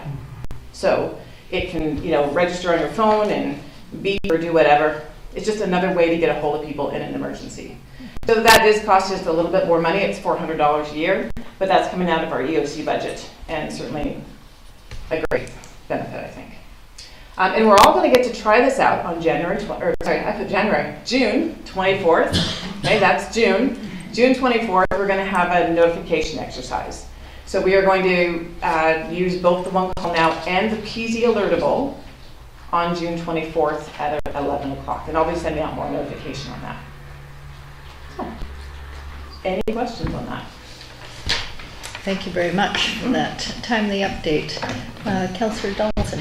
2 questions. How many people are on the One Call Now? Well, it's hard to say how many people, it's how many numbers, right? So we have approximately 5,000 people on there. We have a couple different mailing lists for different purposes. And so email addresses are different than phone numbers. So we have about 5,000 phone numbers, and we have about 2,500 email addresses. Okay. And my second question is, do we have any plans to put up tsunami signs so people know the route to avoid, or where sometimes you'll see signs saying this is a tsunami area, or Yeah, so we have sounding signs down at our beaches. We don't have a specific route because we don't have a specific route. You know, it get above 14 feet is really what it amounts to. And the other challenge we have with signs is that they keep getting taken down. So I don't believe there's one down at Sandgate anymore because it's been taken down so many times. So a bit of a challenge. Councillor Shukin. Thanks, Chief Dunlop. On the question of fires, this is maybe a broader question. How easy is it for you to call in air support? It's super easy if you want to pay for it.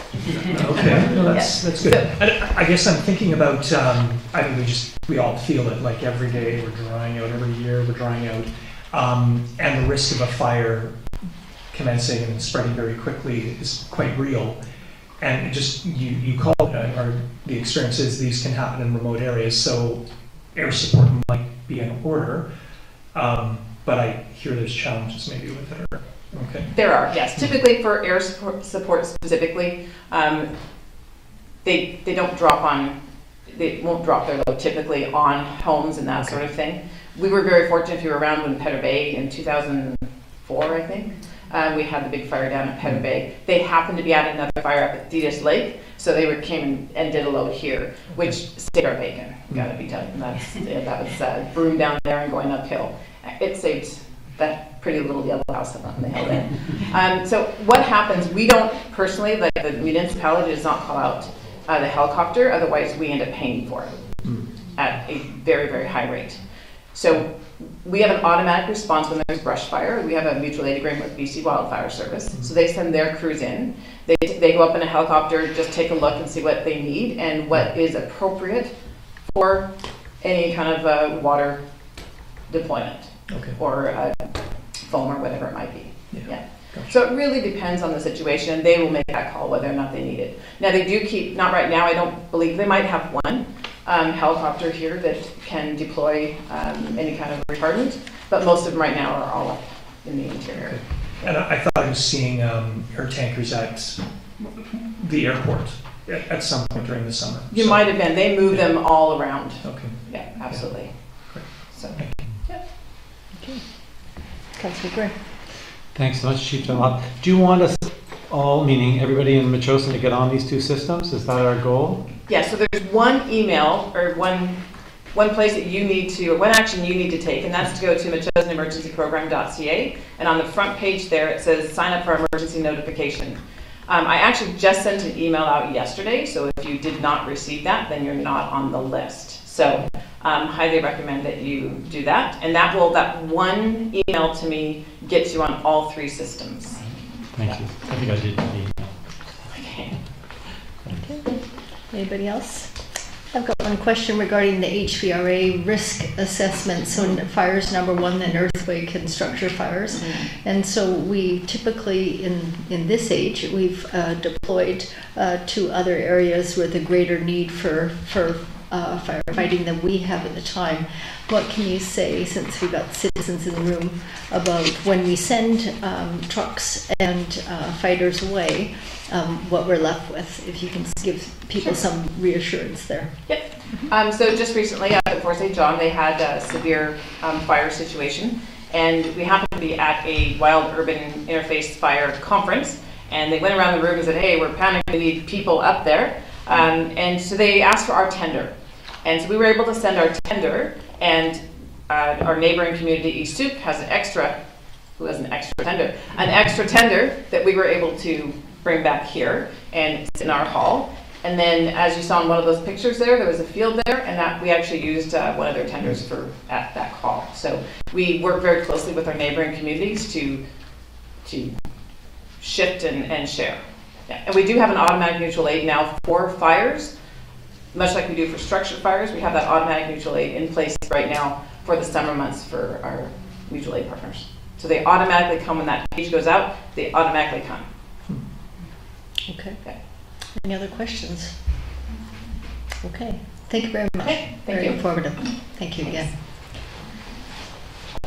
Okay, before we move on, I forgot to include the pink. This was a letter from Ravi Kalon the minister at the province, the Minister of Housing, and so that's regarding the 47 communities that may be identified, and some other documentation regarding the housing targets.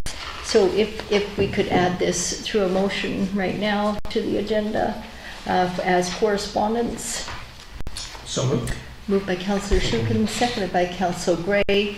Discussion, seeing none, all in favor? Opposed? Carried. Thank you.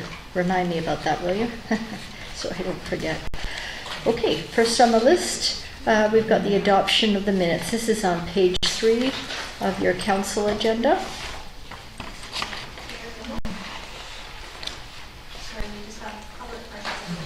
Oh, absolutely. That wasn't on purpose. Okay, backtrack. We've got such a lot to do. I was trying to kickstart this. Sorry about that. So we have public participation. We have 4 minutes for each of us. And if you could state your name and your street, that'd be great. And we're going to have respectful comments. Of course. Always? Yeah, always. Thank you. I mean, I apologize for when I was disrespectful, because you all know this is a passionate topic of mine. I'm concerned that Chosen still wants to drag its feet on the housing issue. Now, I heard Steve Gray advocating that we should densify over there. And when we densify over there, and we have multi-million-dollar houses over here, what we end up with is ghettos. We'll have 4plexes in Royal Bay, and they'll be all packed to the nines, and those people will be looking over here at Chosen going, multi-million-dollar homes. Now, what happens when you have ghettos and multi-million-dollar homes? You have crime. So these are consequences that Machosen is going to face if they keep dragging their heels and don't want to participate. Another thing that'll happen is, I don't know, if someone was complaining on Facebook that they noticed human poop on their beach or on their trail or where it was. Now, when people are forced to live in their car because housing prices are too astronomical and they can't afford their rent, what they do is they park at their beaches, or they park at the end of your driveway, or they park wherever, and they wander out and they take a dump. And, excuse my pun, but they don't give a crap because they live in their car, right? It's not their priority. They don't care. They're homeless, right? They have a job. They make enough money to pay for a car, right? They're those people. So that's another consequence, is you're going to have human poop everywhere. Another consequence, because the consequences are almost endless if we start getting into it, is in a few years, I won't be here. I was asked to be on the agricultural subcommittee, and what I thought to myself was, why am I going to make a commitment to something that I won't be here for in 4 years, hopefully? Not hopefully, but practically. Because as a struggling farmer, as soon as I have enough money to own a farm, I'm going to look for a farm. And if a farm costs me $1 million, well, I'm going to look for a farm probably that's about $300,000 to get in the door, and that's not going to be here. So your consequence of dragging your heels will be a self-defeating prophecy. If you want to call Machosen a farming community, you're going to have to figure out a way to keep farmers here. You're going to have to keep young farmers here. You have to come up with some kind of succession plan for old farmers who want to leave their land to a young farmer, or you have no argument about being a farming community. And another consequence of that is, if people aren't looking to farm out here, well, the only people who are going to be buying out here are developers. And so when the multi-million-dollar houses that someone passes away and their young child says, well, I can start paying off my parents' deferred mortgage, but I have a house in Saskatchewan, so why don't I just sell it? Well, who has the money to buy the land? Developers, not farmers. So it's gone. So that's another consequence, is you're just opening up for developers. And if anyone decides that they should use arguments like there's not enough water out here or something like that to say that this is a justification for not having densification, whatever we have to do, whatever you want to call it, it's basically saying that we don't have enough water for the people who live on this planet and they're being denied a human right, and we need to come up with a solution for that as a community. Thank you. I hope the consequences. Thank you. Thank you. Anybody else want to speak? Could I ask people to stand at the mic and speak into it? Yeah, Katie, go ahead and speak right into the mic. Thank you. Bring the mic, pull it down. Okay, Katie Nelson, I have a loud voice in this small body, and unfortunately many questions. So one, first of all, what's happening with the broom bash? Are we going to have a broom bash? Where can I take the broom? I have people like Doug Ruth who have huge broom bushes along the side of their road on Taylor Road. You'd be happy to have me take it away. Where can I take it to? Are we going to have that? Okay. The second, road safety. When I see a really, really bad road situation in Metchosin, who do I just run to Public Works? Do I just talk to you about it? I mean, I was at Chapel Heights and Metchosin Road this evening, and I wanted to make that left to head into Metchosin. The bush that has created the blind spot there has grown so much over the last few months. Somebody's going to die. So that's, I think, a really critical one. And I don't think it would take much time and effort to make a difference there. So I would address that. Then last of all, in terms of increasing density in Metchosin, if we housed firefighters, if we had something in the fire hall where firefighters could live in apartments, would that be helping to increase our density? Thank you very much. Thank you. Fire Chief?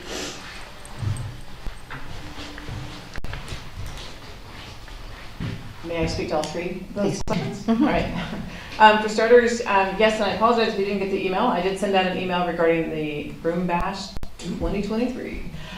So you can dump all your stuff at the back of the fire hall, where you have been already, so that's great. Connect with our fire... That was with your permission, it wasn't I just did it. Oh. You're the only one who's asked permission, Katie. I love you for it. Yes, you can feel free to dump that broom back there. We don't really encourage driving it unless, or, transporting broom unless you can have it really well tarped down, because we don't want to spread that seed at all. So we are collaborating with our Fire Smart program to come and do some on-site chipping. So coordinate with the pod, with Gloria, and she will help connect you. Great. Okay? Regarding the roadside, if I can, I know I'm not Public Works, but I would highly recommend, if I can, to everybody to just send an email to info@metchosin.ca and do a PCR, a public communication report. Tell them the bushes are too, because unless they know about it, they can't do anything about it.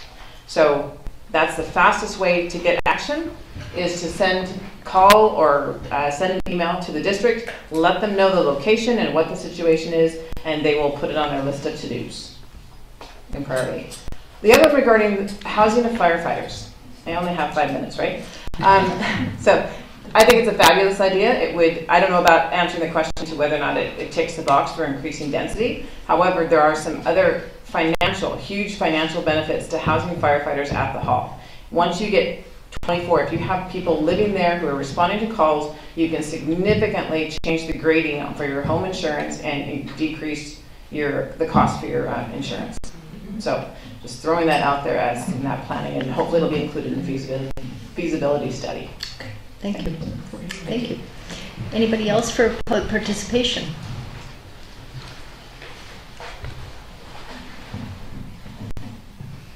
Patty Whitehouse, Rocky Point Road.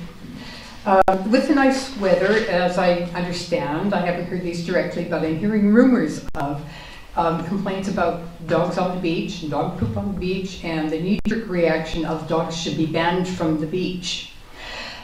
Well, I went out with Danny Buchanan's Poop Patrol this last Sunday on Taylor Beach, and yes, we found poop, dog poop. I don't think we found any human poop. But we also found beverage cans and other garbage. We also found the remnants of fires, plural. And I suspect that the dogs probably didn't either drop the beverage cans or start the fires. It's not the dogs that's the problem, of course, it's the irresponsible people.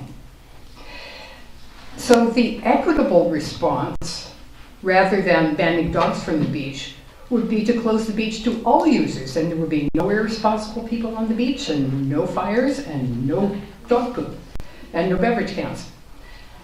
But when I was down there with Danny and his other volunteers, which include, by the way, his children, I also saw people of all ages and in all kinds of groups, some of them with dogs, and all enjoying the beach with no conflict. All were under control, including the children. And I met people with dogs who were carrying their poop bags to remove them from the beach. Also found some of those bags, not from these particular people because the poop patrol took them, but also found some bags left near the parking lot. People's hearts were in the right places. There is no garbage can at the parking lot to leave them. We know why there is no garbage can at the parking lot, but I'll come back to that later. So it seems to me that the more appropriate response to complaints about dogs on the beach or anywhere else or any other of these sort of global complaints would be an education campaign to advise people of what is appropriate behavior, reinforced by monitoring and, where necessary, enforcement. The Dogs in the Chosen group, as this council knows, made recommendations towards reducing dog-related conflict in the Chosen, all of which were adopted by previous council. And the first steps taken with the bylaw amendments that is still in progress, but will come to its fruition. And it seems to me that it's time to take the next step, which to me looks like signage at beaches and other places that tells people what is required and is not required of them. And I wonder if council could creatively consider supporting additional measures, not just to educate in a broader sense, though that as well, but also to make compliance easier. We know why there is not a garbage can at Taylor Beach, because the existence of it was abused quite miserably. But could there perhaps be a designated place in the community core somewhere and a sign telling people that they can take their dog bags or other garbage there? Just an idea to consider.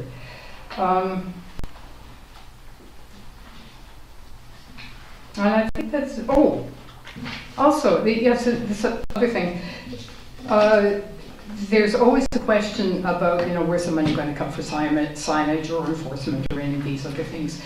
I believe that the kinds of recommendations that the Dogs in the Chosen Working Group made could well qualify for both the COVID recovery funds, because we provided mental health support for people during COVID, very clearly, and from the Growing Communities funds, again, providing, as Councillor Gray pointed out, support for increased density in other communities. Thank you. Okay, thank you. Yeah. Sorry, I wonder if I could ask a question really quickly, and Patty, through you. Go ahead. So Patty, thanks very much for your work with Danny and the beach cleanup. How would you characterize the amount of garbage you picked up? Like a lot or a modest amount? Garbage as opposed to dog poop? The way case, in either case, actually, it was a modest amount. Okay. Yeah. Great. But the fact that it's happening at all is unfortunate. Okay. Great. Thank you. Thank you, Patty. So the bylaw will be coming back. It's on the planner's pile. So that will be coming back probably to the community planning portfolio, but perhaps we can bring back those recommendations that was adopted by the previous council to the community planning portfolio. Because there was a number of different options that the Dogs in the Chosen Working Group had suggested for signage in their appendices, for instance. So we could order those and have them at the entrances to our parks. Mm-hmm. Okay? Okay. Yeah. So that would be an action item. Yeah. Good, thank you. Thank you.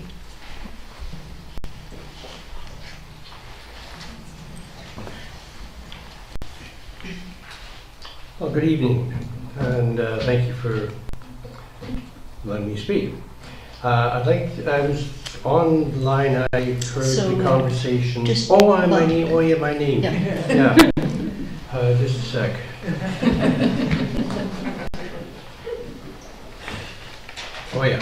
Bob Burgess, 3837 Duke Road.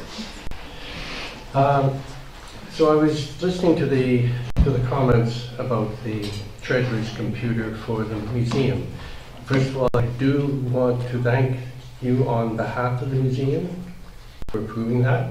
But I thought I should explain why we were needing it and a little bit of the background. And I'm not a great public speaker, so I'll tend to talk in bullets and ask for expansion if you want. The treasurer's computer, though, treasurers change. We are a fairly complex society. We report to the CRA. We are a charitable registered society, so we have to fill in an annual report to that. We have to account for every expenditure and all our income. We also have a provincial sales tax. We're also reporting to them. We have an auditor, Sashi Kubicek, that reviews our books. So the thing is, as the treasurer moves on and treasurers change, and I'm currently the treasurer, the information from the past has to follow, has to be following the society. If you have it split between personal computers and paper files and everything, things get lost, and we're struggling with that now. So that's the reason we're looking for that. The computer will follow, it's going to, when I move on, the computer with all the information will pass on to the next treasurer, and so on and so forth. The complexity, I do use spreadsheets, and I've got a monster of a spreadsheet that terrifies me and remind anybody else, which is the reason that we were looking for accounting software to make it much simpler to use and far more effective and frankly, far more reliable than what I'm calling together on a sort of bi-weekly basis. As for the $30,000 that we have that was raised, there's actually $31,000 at this point, and down considerably from what it was earlier. We are basically self-insuring those buildings. They're your buildings. We have a $25,000 reserve fund for contingencies that are unanticipated. It's not something we spend. It is a contingency fund. If there's vandalism, if there's a fire, we've had damage on one of our steel doors on the museum. Somebody trying to break in. We're paying for that. There's no insurance. We're paying for that. We're covering that. That's what that purpose of that fund is. We try to keep it at that level. So you will always see something at that level for us. We've got about 30 seconds left. Well, okay. Well, now you're shooting me off. Okay, so that's really all I can say. We restored the old school building. We raised $155,000. Part of it was a legacy, part of it was a large amount was grants that Jim McPherson, our president, was able to raise. We didn't call on the council for any money. We haven't drawn any money from the council at all on any of these restorations we've done. All the work on the Pioneer Museum has also been fully funded by either the bookstore, volunteers, and donations. So that was it. If you have any questions, I'll be happy to explain it further. But thank you very much for the computer. But that's how we're running the organization. Thank you. Anybody else for public participation? Sorry, go ahead. Karen Pierce Road, we're in the wrong place. I'd like to address the council. This council has talked at length about supporting farms, ALR land use, and farming in Chosen. As a 22-year resident and a young farmer, I don't see this. I see council supporting residents who are concerned about change without thinking of our future as a farming community. If we're to keep Chosen a viable and robust farming community, we need to support affordable and available rentals and land lease here. Encouraging young farmers, their laborers, and volunteers to live and work here is important to our future farming sustainability. Currently, it's virtually impossible to buy farmland here for young families. It's also extremely hard to find any affordable local rentals if you'd like to work here or volunteer with our local fire department. I know there are young people who wish to continue to live and work in our chosen community, but cannot. I'd like to see this council explore some creative housing ideas to encourage young, hardworking individuals to live, work, and volunteer in our community. Thank you.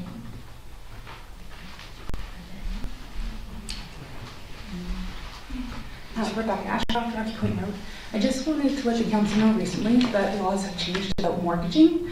And so if you are mortgaging anything that's worth over $1 million, even if you take a mortgage for less than $1 million, it often states in all Tier B lenders and half of Tier A, there's only 7 Tier A lenders like Scotiabank, BMO, things like that, that you cannot buy it as farmland. Just so that you're aware of that in our community. So if you do have something on your land that allows a rental or a sublet, they will allow or be able to remove the subject for farming from that. Just so you're aware. Rebecca? Yes. Can you state your last name again and your road? Ashcroft, Rocky Point. Great, thank you.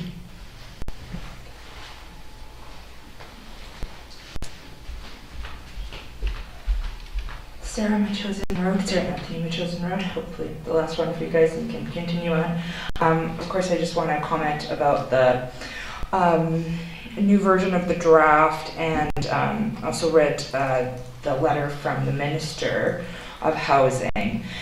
So yeah, I mean, I'm kind of, regarding the draft letter, I'm a little disappointed that the only action that seems to be considered is looking at the vacation home rentals. Yeah, of course you should do this, but I just have to continue to say that I think that there is so much that Chosen could do that would be fitting. And I mean, given the letter that the Minister sent, I think we really need to think seriously about demonstrating what we can do to show that some of the options that would work in a rural community, and maybe be a really good example of those things for other communities. Densification becomes such a strong and just overriding word. It doesn't have to mean high rises and it doesn't have to mean Langford. It can mean our way. It can mean, like I said, tiny homes. It can mean communal farms. It can mean, maybe a small housing center for some of the workers here. It could mean a small seniors home place, something like that. There's just lots of options. And of course, yeah, the tiny homes again, which I'm just going to keep pushing because it seems so perfect, because they can go away if you don't want them after. Yeah, so that's it. Sorry, a little bit not feeling good, so it kind of came out rambly. Thank you. No, that's fine. Thank you.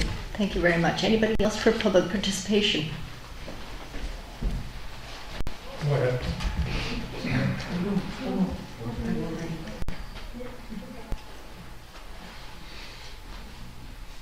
Hi, Sarah Correa, Eagles Road. I'm a new resident in Chosen here, and I've spent the past 6 months living in Gibsons on the Sunshine Coast, working on farms, developing my dream of living in connection to the land.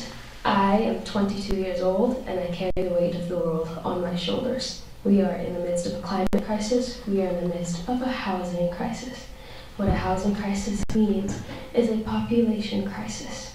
If nothing is done about it, look at the demographic in this room alone. What do you think Chosen is going to look like 20 years from now, 30 years from now, 40 years from now? That is what I am thinking about. Truly. If we want this farming community to stay a farming community, we need to be people focused. Not production focused, but people focused. I'm only here because I was able to receive affordable housing. Affordable housing seems to be going down, even though the housing crisis is going up. Doesn't really make sense to me, and I think we can do a better job.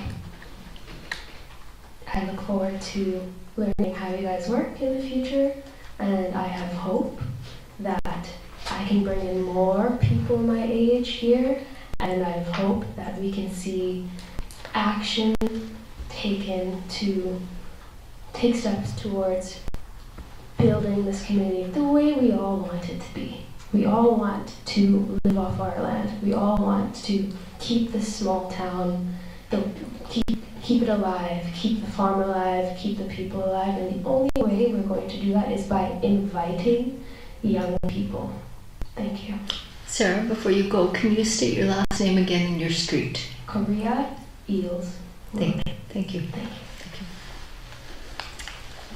Anybody else?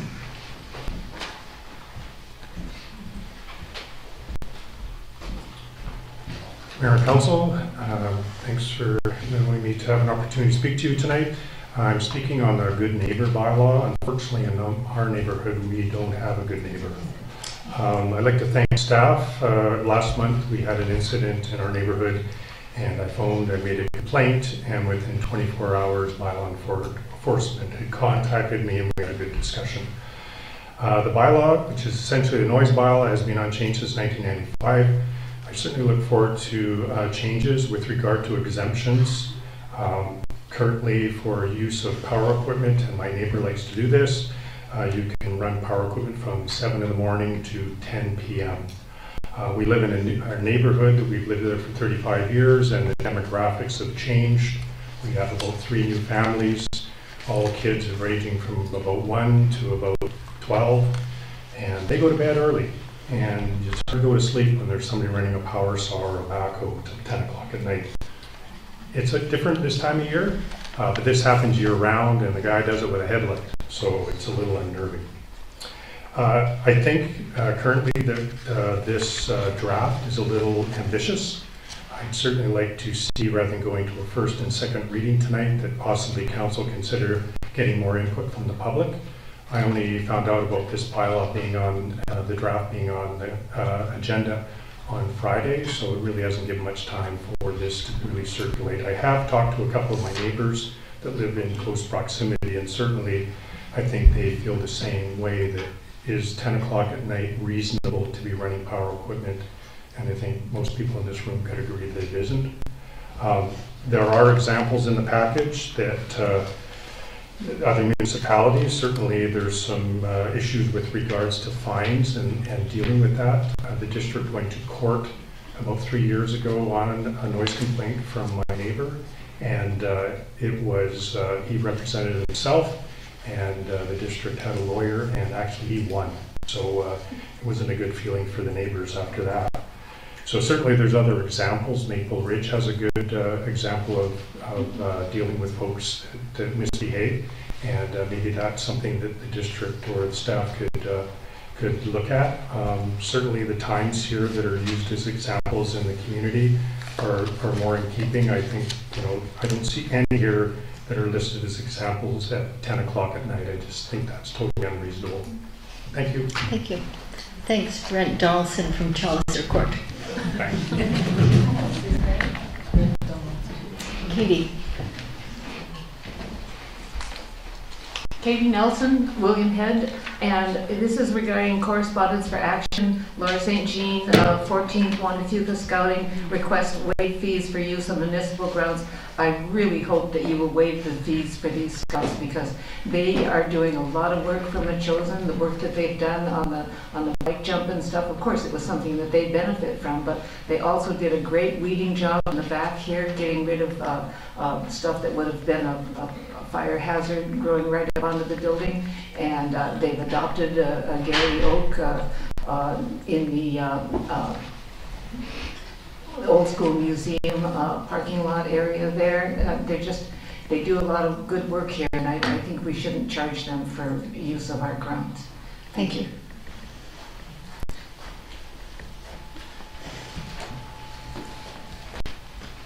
Hi, Ann Schubert, 3734 Duke Road. I was just building on the noise bylaw changes, and I just wanted to go on record that I really support either what View Royal have, which is 7 to 7, and excluding Sunday and holidays, so people get some peace and quiet and can have visitors over and barbecues without listening to other construction noise, because it's not just construction of buildings, it can be clearing of land. It can be, sort of a phased construction, so it goes on forever and ever. And so I really support the rural category, but I also like the Langford one. So anyways, I just wanted to. Thank you, Anne.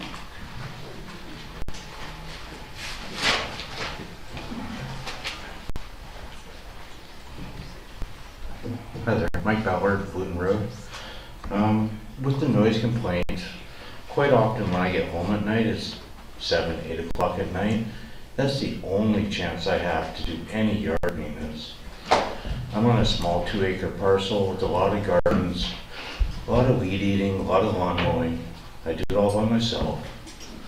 And if you're thinking about passing something for like 7 o'clock at night, that's, for a lot of us, that's not feasible. But I do understand that some people are probably being malicious to their neighbors, and there may be a clause put in there to for somebody who does something every night, 7 nights of the week, so that if there's a pattern developed, bylaw can enforce on it, rather than just blanking us all with the same rules and tying our hands behind our backs.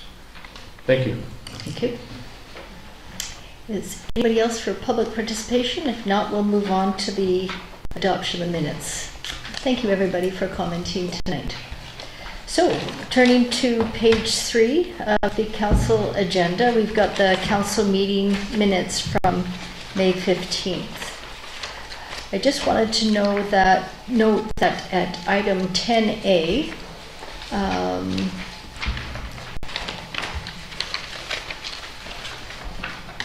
in item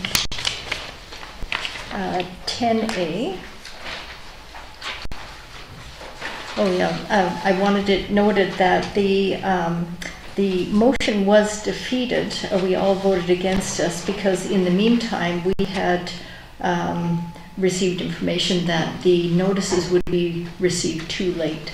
And so I thought that would add necessary context to that, because it does look a little bit odd that a motion was on the table and then we all voted it down. Okay, so with that addition, unless there's any others. I'll move adoption. Yep. Second. Moved by Councillor Gray, seconded by Councillor Shukin. Comments? All in? Yeah, go ahead.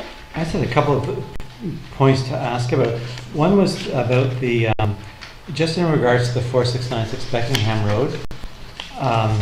I think it's noted here, but I wondered, I just wanted to emphasize, I had asked if staff could report to us about riparian areas, what activities are permitted after the registered professional comes. In other words, just getting a sense of that as we're making our decisions. If the riparian legislation is a bit confusing, so that information would be helpful to us just when we get back together.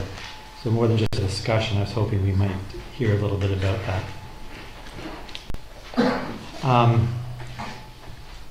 Another thing was the kitchen renovation. That one's on our agenda there, and I just wondered a little if we might get a little bit more information at some point about the purpose and extent of the renovation. I know that RFP is going out again, but that kind of came to us suddenly at that time, so just a bit more information on it would be helpful.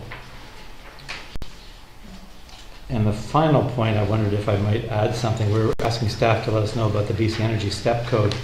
And I've just learned in the last few days, because of involvement with the CRD with the climate people, that there's a new creature called the Zero Carbon Step Code. And I wondered if we might tag that on to that BC Energy Step Code information, because it sounds like the Zero Carbon Step Code is more effective and less costly and easier to implement. So just to add that thought for staff. Thank you. Okay, so what we're doing is we're adopting the minutes as was taken. Yes. And so I think it would be better for that last item and any others to bring it to your environment committee next week. Will do. Would be better than amending the minutes since that wasn't discussed. Oh, I wasn't thinking to amend them, just the issues arising. Yeah. Okay, so bring them to your environment committee, okay? Thank you. Okay. Any others? If not, I'll take a vote. All in favor? Opposed? Carried. Great, thank you. That's the receipt of all the minutes.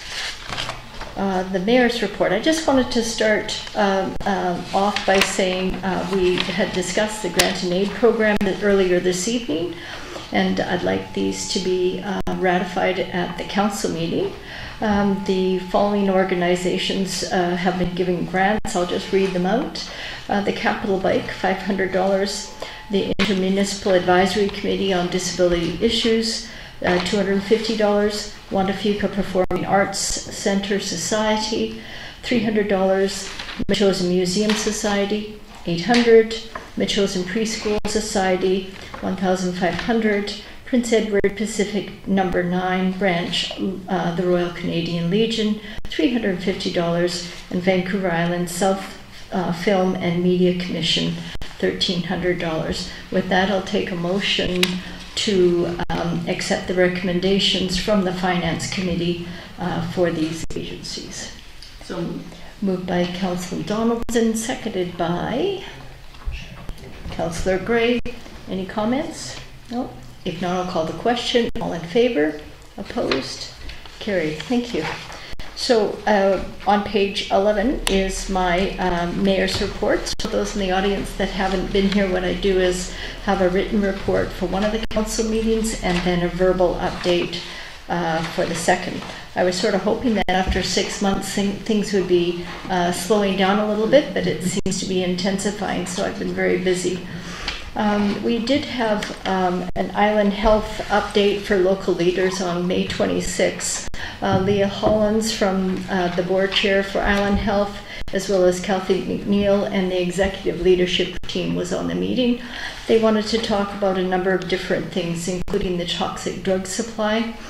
We've had 153, if you can believe it, lives lost to the toxic drug supply, and I think that's something that we're going to have to talk about in terms of initiatives, because as a council we are responsible for the well-being of all of our citizens, those that use and those that don't, so I think we'll need to talk about that.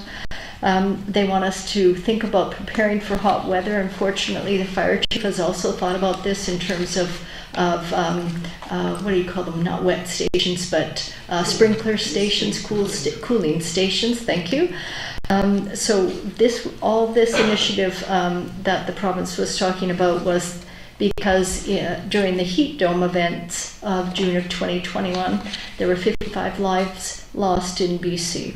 So there's some information there. I've given you the PDFs so you can look that up, and we can also discuss that in the future along with the fire chief.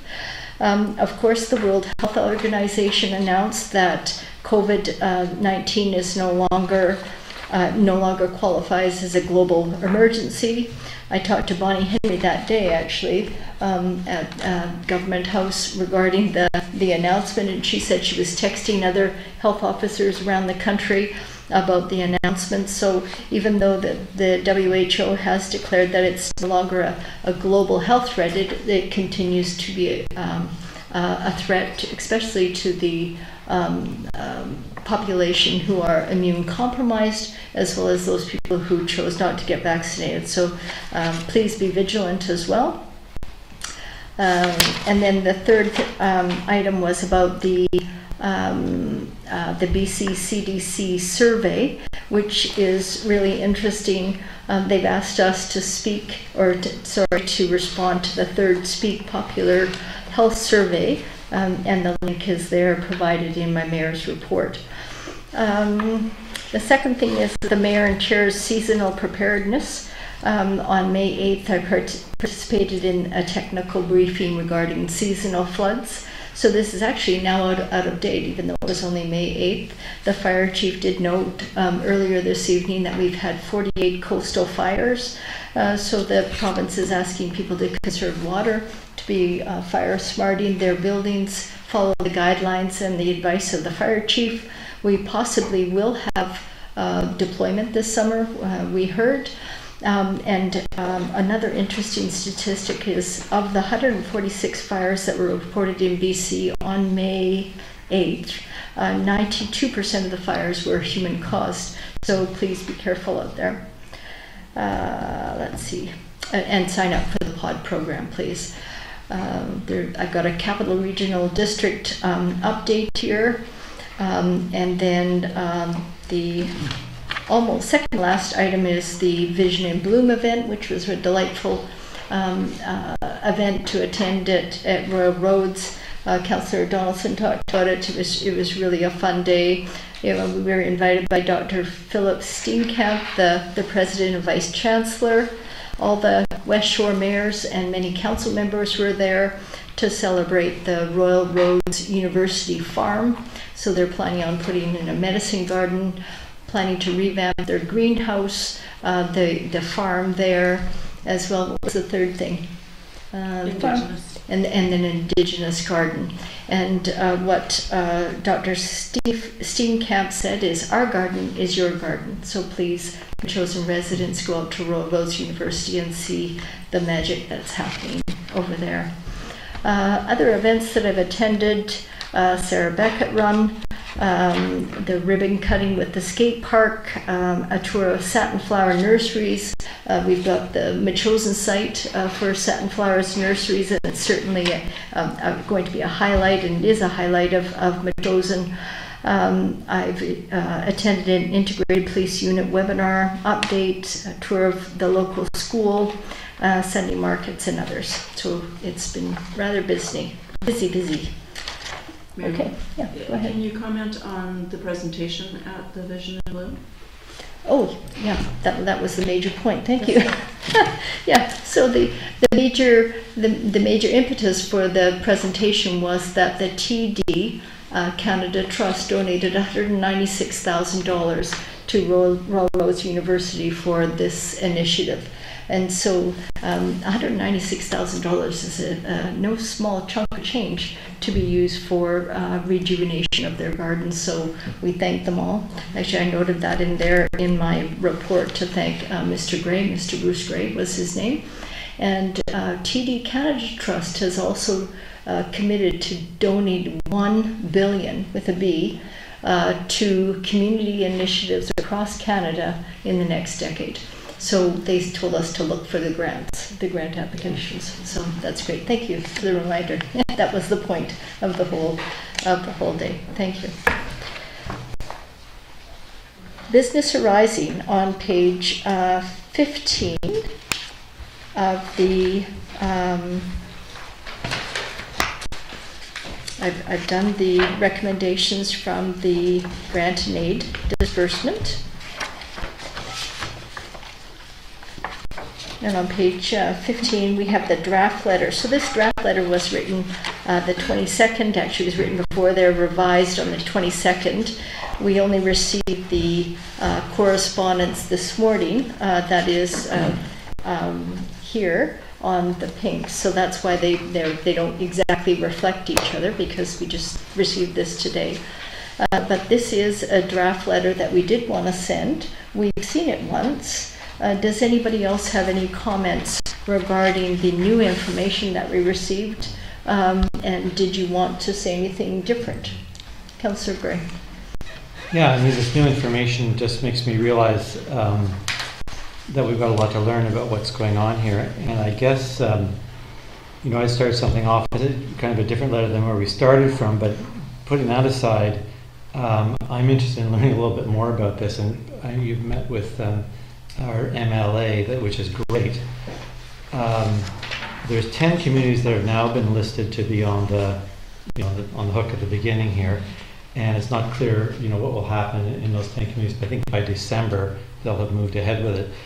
Now that we see our district is on the list, it makes me think if we're going to communicate, perhaps a different letter would be in order. Because this one was more written about, don't come or don't include us. Well, we're now included, so I think there's probably a different thing to be done, and I don't see a big rush. So I think we've got the time if we can dig around and find out more, perhaps from the government or from the minister's office, about what the plans might be. I'm really feeling that the urban containment strategy or boundary is really important, and it seems like we're slipping away from it. That's a major decision. Obviously for the CRD and for ourselves and for the province. So we could take another look at it and get a bit more information. Okay. Councillor Shukin, go ahead. Yeah.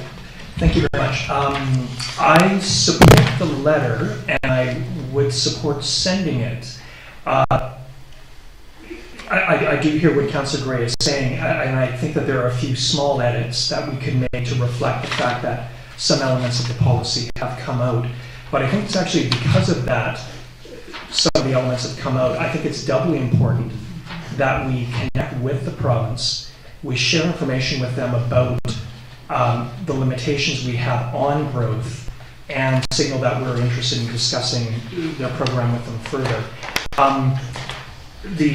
And again, I think it's important that we send a note that we recognize that there is a housing crisis, and that there are some elements that you want if you're looking to densify areas, and that includes the supporting infrastructure like water, sewage, transit, being close to job centers, being close to schools. So to my mind, it is really important that we get this letter out now, with an opening that we don't necessarily get positional, but we signal that there are some characteristics with Metchosin that do not support increased density. Okay. Anybody else want to say anything? Go ahead, Councillor Donaldson. Yeah, I agree. I think also because we are getting this new information, I'm sure we're going to be getting more information to keep responding and keep that conversation going.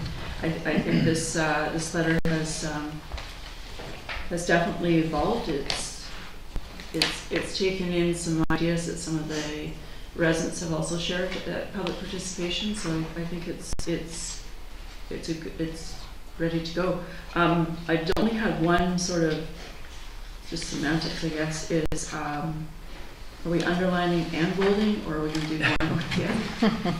It's like it's really emphasized. I'm not sure if we're going to choose just sort of one theme of doing that. It's good wherever we do, but it just be more consistent. Okay, sure. Okay, and I also support sending this letter, and the reason is timing, because in the letter it does say that the 10 municipalities that have been identified, and Saanich, Victoria, Oak Bay are on that list. That is the first cohort, and then after 6 to 8 months they were going to start a new cohort. And so I would like to send this letter. If there's something specific you'd like added from this letter, it does say though that after the first cohort, I'll get the exact writing here, the housing supply regulation, but has not been selected as part of the district Metchosin has been identified as a specified municipality in the housing supply regulation, but has not been selected as part of the first cohort. However, it may be subject to a housing target assessment as part of the future cohort. So I think it is incumbent upon us to respond. We can add a sentence regarding that, and I think we did talk about the urban containment boundary in here, and in the part about the CRD. And so I would be in favor of sending this now, and that doesn't preclude us from having more discussions. We can send more letters, and I would like this letter copied to all the municipalities, especially some of the municipalities that are on the additional list of 47 municipalities, including Highlands as well, and of course to our MLA and our MP. Councillor Gray. Yeah, I'll just say this letter was drafted before we had this information. I'm just going to repeat that I think that it should be focused on the regional growth strategy and the urban containment boundary rather than sewer and water. I read from the letter from the minister saying that they're prepared to reward cash infrastructure. They'll build the sewers if we stand in their way. I think focusing on sewers and water is not, and that's what the letter seems to be about mostly to me, is not the right tack given the new information we've just received and put in our package. In fact, I think we received it so recently. So I would suggest holding back. I think that this is a very tender discussion for Metchosin itself. We've heard tonight from the public, but there's no rush for this. We're not in the first cohort, as you just said. I would give it some time here, figure out what's going on, and craft this letter. Perhaps talk to Highlands, talk to someone. I wouldn't be copying them. To me, it's kind of like perhaps it's too feisty for me. It's challenging the government, saying, how dare you? And I don't think that's really the tone we want to give these guys. I'd much rather we be in a position of saying we appreciate the needs here. Are we going to maintain, thinking of the climate, thinking of other things that are going on here. I'm very much interested in the comments made from the public tonight about affordable housing. But building affordable housing means, and people will have perhaps read the Times columnist yesterday with a big report in there saying we're not going to get affordable housing through this plan. This is a commentator's, planner's views. What they're saying is we'll only get affordable housing with government funding for below market housing. And this proposal isn't that. And I think that they could respond to the letter and say, okay, we're not going to do 4 houses per lot, we'll have you guys do 2. And the idea that, we can't have an agricultural land, well, a big chunk of Metchosin is not agricultural land that can easily take additional houses on it in the infrastructure question.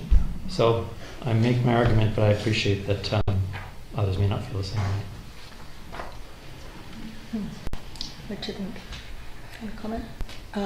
Well, I actually agree with Councillor Gray that we should hold off and send it, reasonably soon, but just really take a look at this information that came today and get more information and try to be really get our point across in maybe a different way. Okay. How about if we do this before did you want? Yeah. Okay.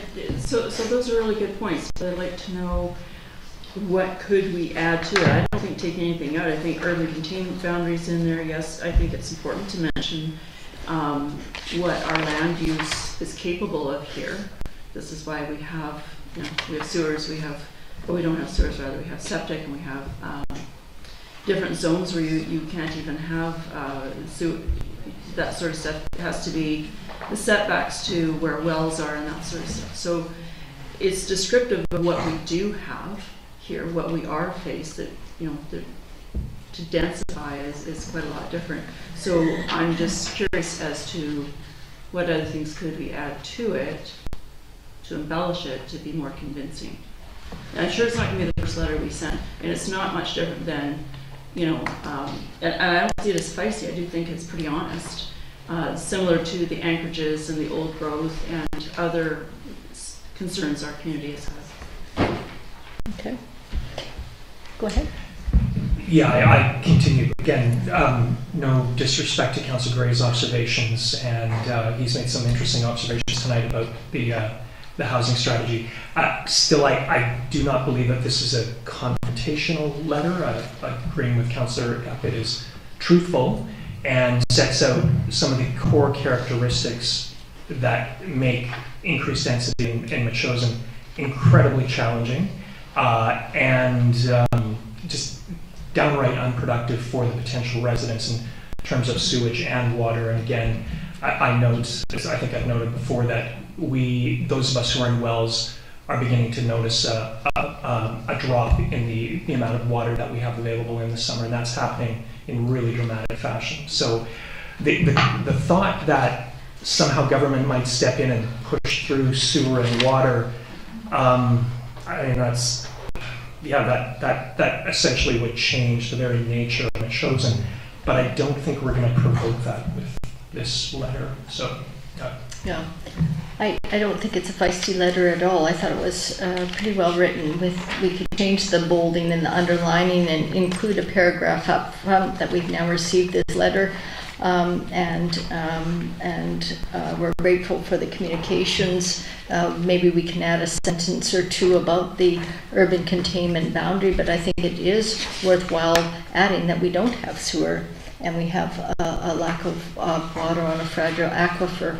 But I didn't see this as feisty for some reason. Yeah, I guess I'm concerned. I know this was said at a previous council about the buffer land, but sewer and water is right there. That's a big chunk of territory. I think these letters are pretty clear. These are strong words that are being used, saying we intend to push it through. Oak Bay is saying they're really worried about it. They don't want to do it. Government saying you're going to be doing it. I think they turned to us. I don't know why we're on the list. So it's got me quite concerned, and I'm just a take care guy. We're in no rush here, and I think that getting a bit more detail about what's going on would be helpful. I've spoken enough about it, though I realize. Okay, so I'm going to call the question. I'd like to add more sentences regarding the urban containment boundary because that's what I think that's a very good suggestion. I think we are in a rush. We've already delayed this for 6 to 8 weeks. We are in a rush because we are on the list, and so the next cohort is coming up in the fall, and we're now into June. July and August, people are taking vacations. We actually, this is very timely. And I'm not sure that we'll find out more information. This is scary, but they did say we may be subject to the housing target assessment. We don't know. So they've qualified that. They haven't said you will be, you're on the list, you may be. I would... A little correction then. In the second last paragraph of the first page, I wish to note Metchosin has permitted attached secondary suites in all zones since incorporation, and detached secondary suites on lots, carries on. So just adding the word since incorporation. And I think we might have had mobile homes as well. I'm not factually clear about that, but we could add mobile homes if someone checks that. I didn't know that was since 1984. Are you sure? The secondary suite since incorporation. I say I don't know about the mobile homes. I don't think so. No, we checked that. No, I think it's 2012. I went back and checked the minutes. Okay. Yeah. Good. Anybody else? Okay. Attached secondary suites. Okay, well, so hold on. We'll verify that before we send the letter out. Okay. Yeah. Okay. Certainly. Yeah. Summarily, yes. I'd like to move that we send this letter as soon as possible, subject to additional content regarding the urban containment boundary. Where else we're going to add? Reflecting the recent policy announcement elements of the policy and the new letter that we've just received. And copying the municipalities. No? I'm with Councillor Gray on that one. You don't think we should? If we're going to send it, it's essentially public, so I'm fine to do that as well. Sure. Okay. Copying the municipalities. So. Okay. Yeah. So this is moved by Councillor Shukin, seconded by Councillor Donaldson. Any other discussion? No? Okay. Call the question. All in favor? Opposed? Are you opposed to? Oh, I voted for. You voted for? Okay. Opposed. Councillor Gray's opposed. Thank you. Okay. Reports for action. And we'll bold the text, not underline. I didn't hear you, sorry? Sorry, we will bold the text, not underline. Oh, yes, we will bold, not underline.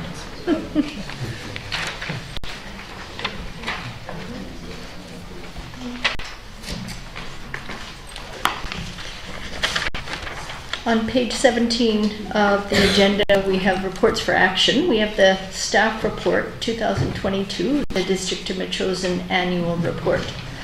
Now, before we begin, I want to say a huge thank you to Ms. Tina Hansen. She's worked incredibly hard to revamp the annual report. This is a far cry from past reports. It's very user-friendly. She's added a lot of photographs from the community.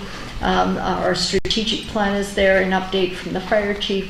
And so I'd like to say a huge thank you. I know she told me it wasn't perfect and it'll be better in other years, so I look forward to that. So thank you very much, Ms. Hansen. So the recommendation is that Council direct staff to post the District of Metchosin 2022 annual report to the district's website for public inspection as per section 97 of the Community Charter, and to schedule consideration of public submissions regarding the District of Metchosin 2022 annual report at the regular meeting scheduled for June 19th in accordance with section 99 of the Community Charter, and to publish notice of the meeting as per section 94 and 97 of the Community Charter. So there's a number of things that the annual report must have. You can see that on page 17 and 18, the 6 items. These items have been included. This is in accordance with section 99 of the Community Charter. And I was wondering if anybody wanted to comment or add anything. If you got typos or anything, if you could just send them to Tina, that would be great. But other substantive comments? Yeah, Councillor I think it was an excellent report, and yes, it was great. Had a couple of things, so I can send them to you. Typos or something well, there was substantive? one on page 50. It refers to the new brewery as a microbrewery, and it's actually a nano brewery. Okay. So, a little smaller. Okay. That's it. Thank you. Okay. Anybody else wish to comment? Councillor Donaldson. Yeah, I want to commend Ms. Hanson on this. This is not only is it attractive, but it's definitely it's well laid out. It's got a whole lot of information. It's worth the public reading this. After years of attending meetings, not just council meetings, but budget meetings, there's a lot of time and energy that council and staff put into these sorts of things, and there's a lot of information that when you come to the podium and ask us or share concerns with us, you'll get a lot of information out of this beforehand. So it's really, I still read last year's just so I know where I'm going for this year. It's a great document to learn a lot from and know what's going on in your community and things that that we all can share to evolve in being a better community. But this is well represented. I love the layout. It's very attractive and it's an easy to read document. Okay. Anybody else? Councillor Shukin. Thanks, Mayor Little. And I just, again, bravo to Ms. Hanson for the work here. And as it happens, I was going through some of the other municipalities in the CRD and looking at their documentation. And I have to say there was a little voice that in my mind that kept saying, why can't we have an annual report that looks like this? And lo and behold, we have one now. So, and I trust that it will improve next year even. So, excellent. Yeah, thanks very much, Tina. Okay. Anybody else? I just wanted to say Ms. Tarnowski, did you want to say anything about this? And Ms. Hanson, did you have any other additional comments? I just wanted to congratulate Ms. Hanson as well for an incredibly fabulous job that she's done with the revamping the annual report, and it's visually very, very pleasing, and more importantly, the content is very, very relevant and useful. So congratulations again, Ms. Hanson.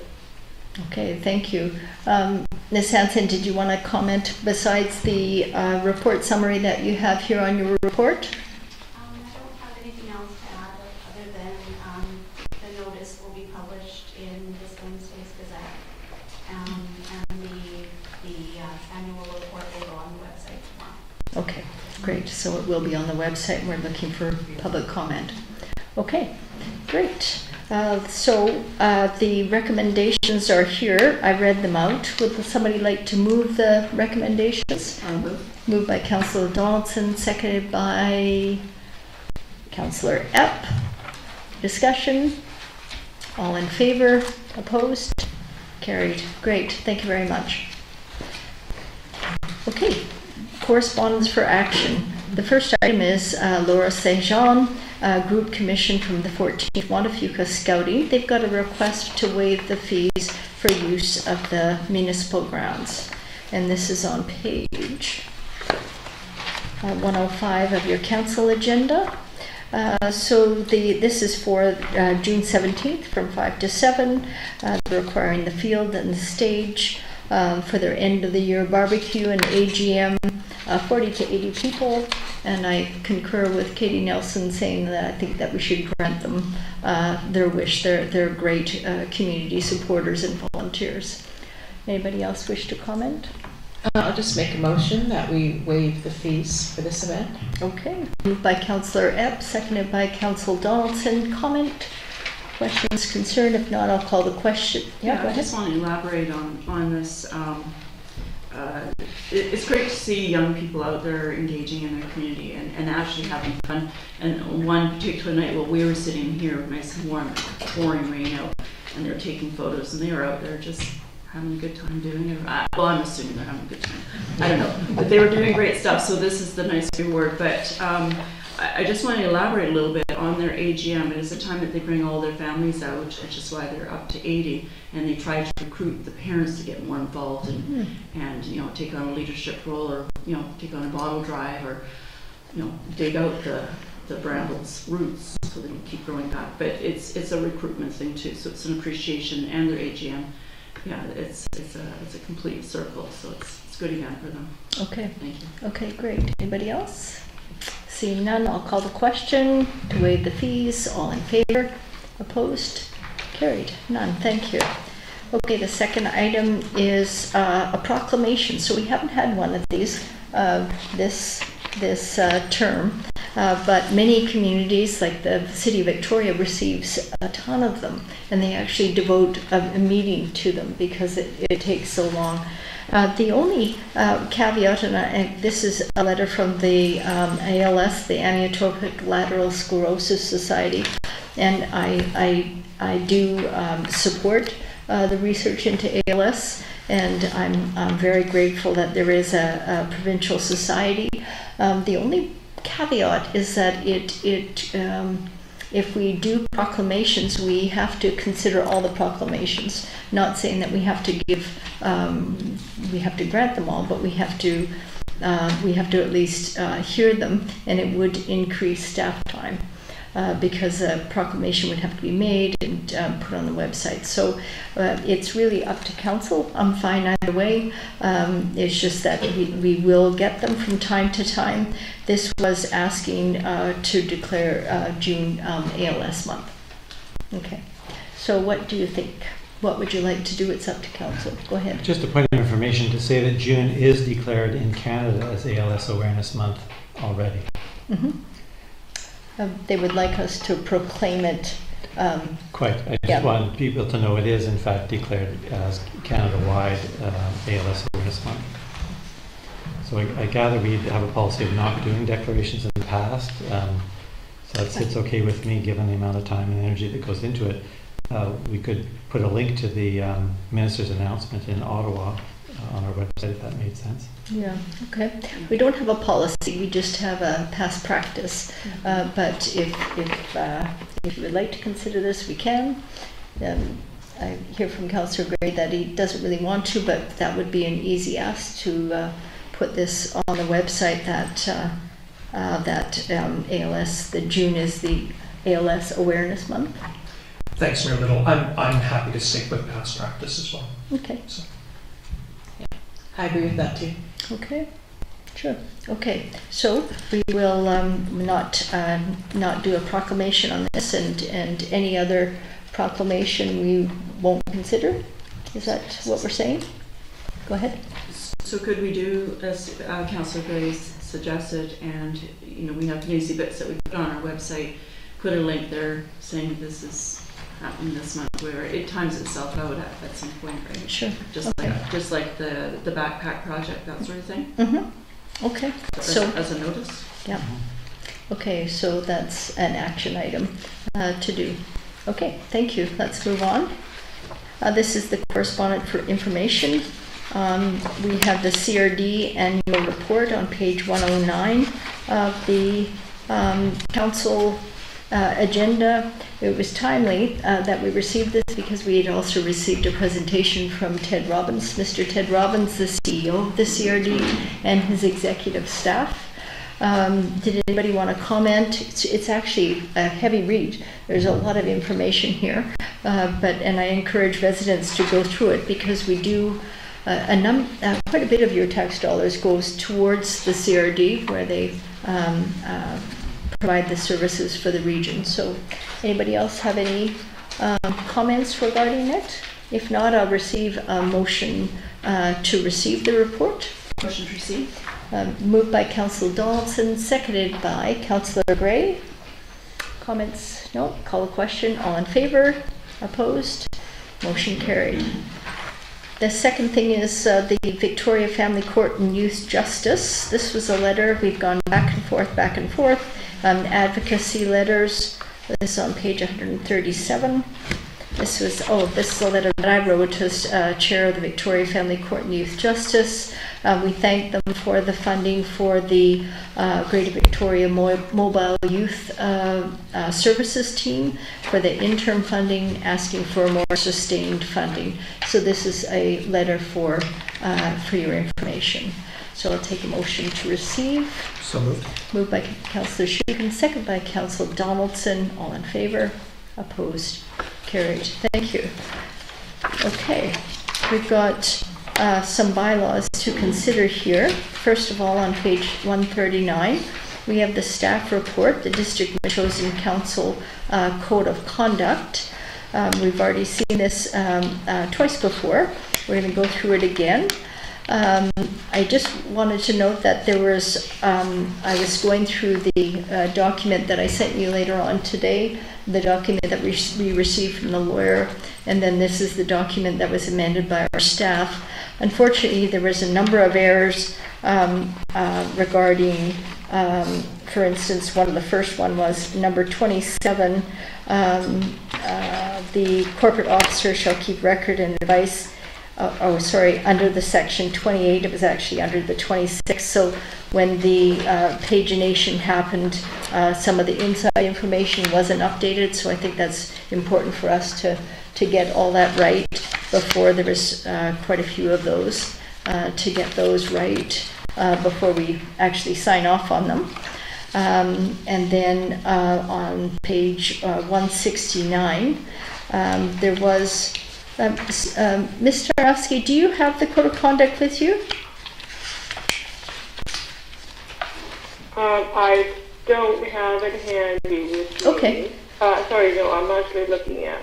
Okay. No, there is no. It's part of the agenda package, so I do. Okay, that's fine. I'll ask you those questions when I see you, and we can include them on the next revision.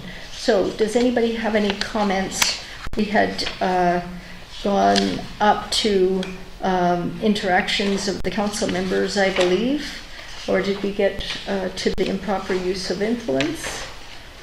Who would like to start off discussing the carrying on with reading this?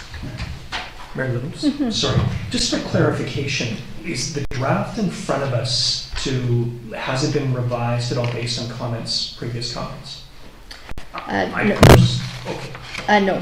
Good. No, it hasn't. There's no track changes in here which would indicate any changes that we've made. This is the draft bylaw that was amended by staff that we received from our legal counsel. Okay, thank you. Great. Okay.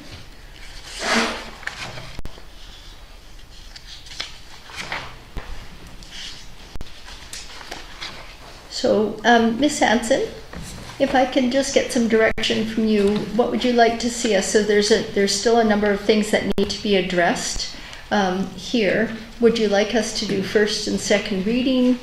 Make some suggestions? What would you like to have us do? So today council's given first reading, and I've had clarification that that's fine. You can carry on going through the bylaw, or you can give second reading. If you just cannot, you have to amend the bylaw prior to third. So I would suggest going through the bylaw, making all your proposed changes, and staff come back with a track change document, and then that council would amend the bylaw and then give third reading as amended. Okay, so we've already given first reading, right? And so that's enough for us to do corrections. Okay, that's great. Okay. Does anybody want to start? We had the comments that we had previously. Have they been tracked, or? No, but I've made notes, and so I know the intent of what council would like to see changed. Okay. Yeah. Okay. So then, why don't we start? Yeah, go ahead. Thank you very much. I don't know if I could throw a curve at this process here. It's 10 to 10, and we have two other significant bylaws before us. And I believe that the code of conduct is significant enough that I wonder if we could do a workshop to go through the whole thing or a large portion of the whole thing. Okay, have a special meeting? Yeah, yeah. And again, know that we're going to set a date if we can, and then know that we're going to work through it at that date. Okay. Again, we get this just a few days ago, and yeah, need to make comment on it. I know that we've seen it before, but again, just to have it living in live before us in an editing session, that strikes me as a good way of approaching this. Okay, so that is a proposal that we could have another open meeting, open to the public, workshop style, so we only deal with this document, then we can do the changes, then it would come back to council with the track changes, and then we do the third reading. Something like that, yeah. Okay. Yeah. Okay. Anybody else? Oh, sorry, go ahead. I had suggested, actually, at the last meeting, we should do it, and I guess it was misinterpreted because, we shouldn't do it in camera. My point was that we do it in an open meeting so the public is there, sees us go through this, because it will be time consuming. It's not about, semicolons and spelling errors or anything. There's a lot of really important information that needs to be thought through and in some cases reworded. So I think that doing an isolated and concentrated effort on it in a workshop style. Okay. Any other comments? You're amenable to that? No. Yep. Are you amenable to that? Councillor? Yeah. Okay, so why don't we do that then? We'll bring this back. We'll have a special meeting. It'll have to be advertised. We'll have a special meeting to only go through this document. And then, like what I said, we'll go through it, make all the changes, then we'll bring the track changes back to another council meeting to be ratified in the third, or to be read at third reading. Okay, so I would feel more comfortable if we had a motion to that effect. Councillor Shukin? Sure, I would move that that a special council meeting be set for the sole purpose of working through the code of conduct, and that's it. Okay, thank you. So moved by Councillor Shukin, seconded by Councillor Donaldson. Discussion. Call the question. All in favor? Opposed? Carried. That's unanimous. Okay, thank you. So we've got two more bylaws. Bylaw 683, the District of Metchosin Good Neighbors Bylaw. Susan, or Ms. Tarnowski, could you give some information regarding your report and discuss some of the nuances of this new, because this is something that is new to the District of Metchosin, this Good Neighbor Bylaw? Oh, absolutely, Marilyn. So this bylaw is more to consolidate, not consolidation in the sense that we're consolidating the existing bylaw, but bringing together all the various bylaws that we have that relate to conducting ourselves in acceptable behavior within the district. So we have within this new bylaw unsightly premise, noise. Those are really the two big areas that we're bringing together into one bylaw. So, what else is I going to say about that? We also added a bit more definition to what we're finding our existing bylaw in terms of unsightly at times some of the areas have been difficult to enforce because there's not clear definition. So we've added that into the definition of what constitutes unsightly, and we've also added sections to include odor, vibrations, and illumination, things like that. That is included in section 14. Mm-hmm. And then also you had included information on what other districts and municipalities do in terms of their exemptions and their times. Yeah. So that is an area that the Chancellor and I were debating back and forth in terms of the time. So that the best approach is to have a comparative table for council to have a discussion on as a timing for the operating of noisy equipment, if you will, just as we've heard a few of our community members up for our partners. Okay, and this was drafted by our legal counsel as well. Is that correct? That's right. Yeah, and that has it been modified by us in any way, or just with just the times. just the fines? Okay. Yeah. Okay. Times. Oh, times. Okay. Thank you. Okay. Thank you. The other question that I had was, so this bylaw is intended to. This bylaw is intended to mitigate what has been happening in the community. So we've received so many complaints regarding noise and unsightly premises. The question that I ask council is, does this bylaw address those complaints? Does this give us more, does this give more tools in our toolkit? Does this help, will this help solve some of the conflicts regarding that? So, and I think the times is excessive. I think running a machine until 10 at night is not reasonable, especially when there's young kids sleeping next door. So I think we have to balance the rights of both the property owners and the neighbors as well. And this does a good job of that, but I would like to see a decrease in the times. Okay, so let's go ahead. Who wants to speak first? Councillor Donaldson. Yeah. So, as I've had some experience with the noise bylaw, and a number of people. The time is such that Tina's signal. Okay, so to go past 10 o'clock. Thank you, Tina, or Ms. Hanson. So to go past 10 o'clock, we need a motion to extend the meeting. I'd like a motion moved by Councillor Shukin, seconded by Councillor Donaldson. All in favor? Opposed? Carried. Great. I think we're all opposed to it, but we're going to do it anyways. Okay. Thank you. Who wants to Yes, speak? so you're quite right. There's been a lot of feedback from residents on noise, odors. That was actually seemed like a common theme when I was door knocking in my campaign, mostly because it was to do with cannabis, because that's new in the last half a dozen years as far as odors go. And yeah, so there's and light is another one that every once in a while keeps coming up with it. It's not greenhouses so much, but outdoor lights. In my neighborhood, there's a neighbor that will suspend a big lamp just so that there's light on their property, and if it's not on the lamp, if it's not suspended, it's on a stand. So the way this is written is whether or not the illumination comes from a structure.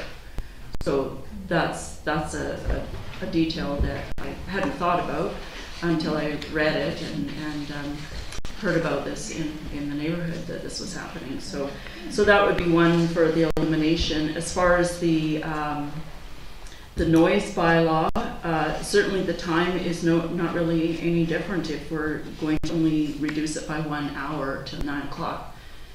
Doesn't matter what time of year it is, noise is noise. So if it were me, my first choice would actually be the Langford example. I don't know how many people in Langford actually follow that, but that would be my first choice. I do have like a first, second, and third, but that one resonates better from just, again, listening to what other neighbors, not just my neighborhood, but other neighbors in this community have experienced, and some people have actually moved away because the noise and the retaliation that comes from, putting your name forward and that sort of stuff. So it's a quiet community because noise travels.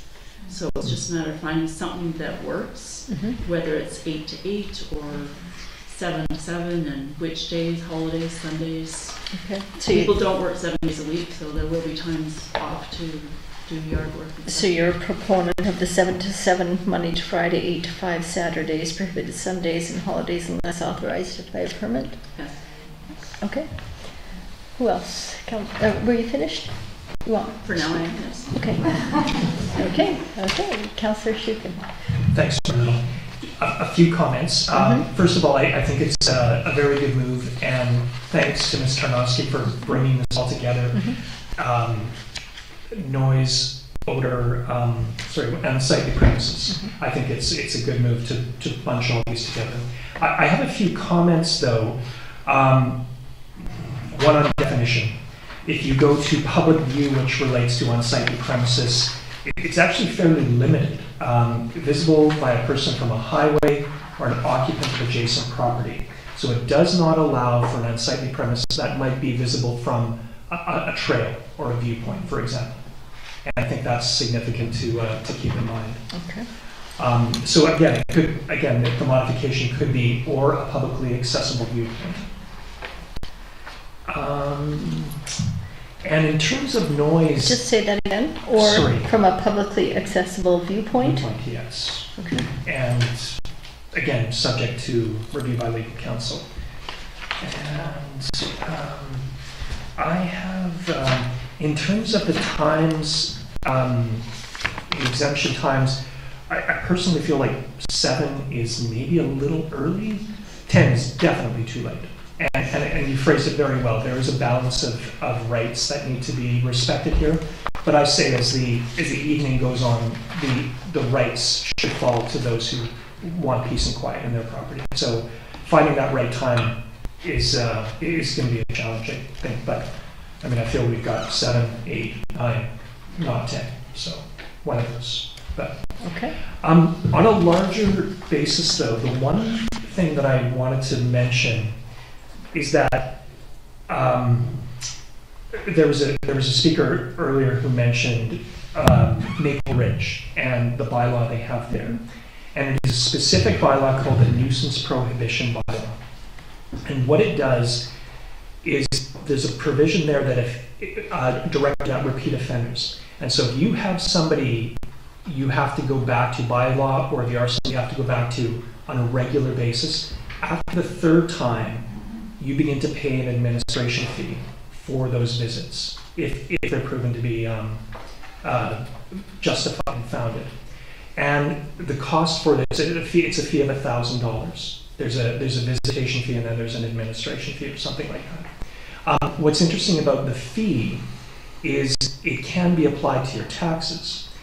And, you know, with respect to fines, we can fine people, but it may cost us thousands of dollars in terms of trying to get that fine. And it may be a small fine of $200. And if someone doesn't want to pay, there's no provision to actually put it on their taxes. If you look at the Maple Ridge bylaw, there is ample protection for, again, frivolous and vexatious complaints, or making sure the complaints are verified, and then also working, of course, with the subject of complaint to achieve compliance or whatever.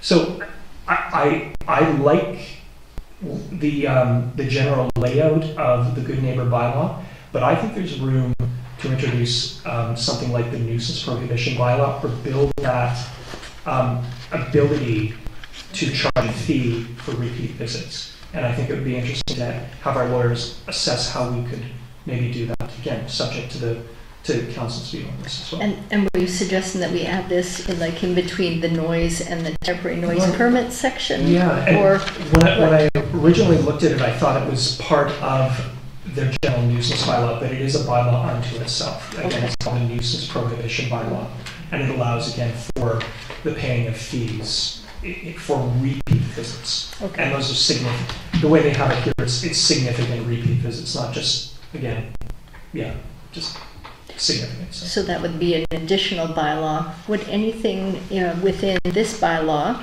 you probably haven't studied it, but anything in this bylaw contravenes that bylaw so that they would negate each other? I don't think so. Okay. No. Okay.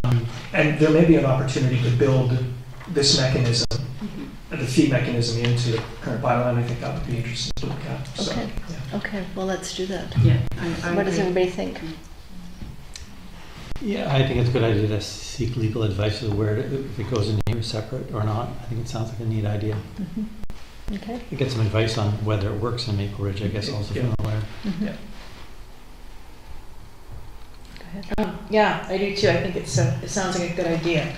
And as far as the time goes, I think 7, I mean, I like 7, but it is a bit early. I think 8 o'clock would be at least a better place to start. 8 p.m. at night. Okay. Anybody else wish to speak before other people speak a second time? No. Yeah? No? Sure. Is there a motion for first reading? I mean, second reading? Yeah, I When think do we haven't done, this is the first time we've seen this. We could do a motion for, we haven't done it, but we could do a motion for first reading. We're discussing it now. Did you want to put forward the motion? I can make some comments too, if you like. I just wasn't sure where we were at. Yeah.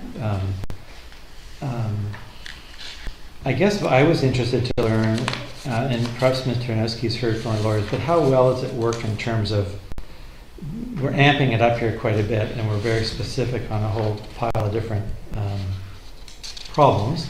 They all read sensible to me, but how does it work in places that have similar bylaws? I gather this is taken from another community or been written up, and is it working well in terms of neighbor-to-neighbor conflict? I guess that's really my question.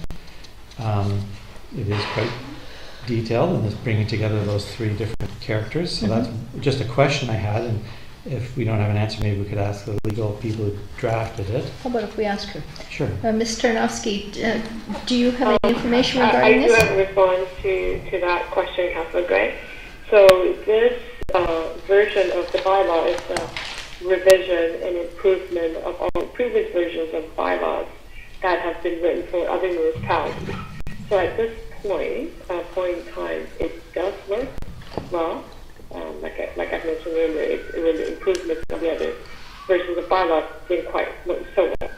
So at this point in time, they do work really well. But the version that you have in front of yourself tonight. Great. Okay. Thank you. Then I guess I had a question about. I understand the way it's written. You're able to do work or do construction. You just can't be noisy about it. That's really the catch. So people can do interior work later if they're not noisy to their neighbors. But that's how I'm reading it. And when I think about it, 7 o'clock seems too early to me. We heard tonight, Mike spoke up earlier about coming home from work and wanting to do some things. And I take that as an important issue for lots of people. So I would be okay for advancing it. And then before hearing from people, I was thinking, well, 9 o'clock cuts it down from 10, see how that works, we can change it again. But I wondered more, people have got feedback. I don't know what people have said. So what have people said in the community in terms of getting the feedback? What hour were they saying? Go ahead, Councillor Donaldson. Yeah, that's as probably all know, it's been a hot topic in my household for some time, but in speaking to residents, 8 to 8 was another one that was like, okay, that's better because then, there's not so much early noise, right? People that want to sleep in or whatever, or a lot of retired people or people who work from home. It's just a quieter time of day earlier in the morning, or you want to mow your lawn at 8 at night. But come October, we're not mowing lawns, we're blowing leaves in the dark at 8 o'clock in some cases. When I looked at this, I thought myself, 8 to 8 would be better than 10 when people are probably going to bed. However, knowing that our current noise bylaw does not stand up in court, that the legal advice we got for this probably is that 7 to 7 is more commonplace, and so if we're going to base lawsuits, etc., on case studies, these times, which are fairly similar in some cases, 7 to 7, and I've looked at the North Cowichan, North Saanich areas that are rural, and they're a little bit different again. And I know that Langford's not rural, but the fact that it actually got on this list, it gets me thinking that probably legal counsel looked at it as it's more enforceable, because when our noise bylaw went to court, that was the first thing that the judge said was non-enforceable bylaw.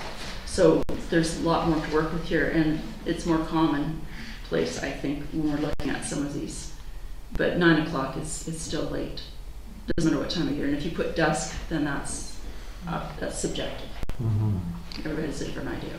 And let's not forget that most people are good neighbors and that they probably don't do work consistently every night.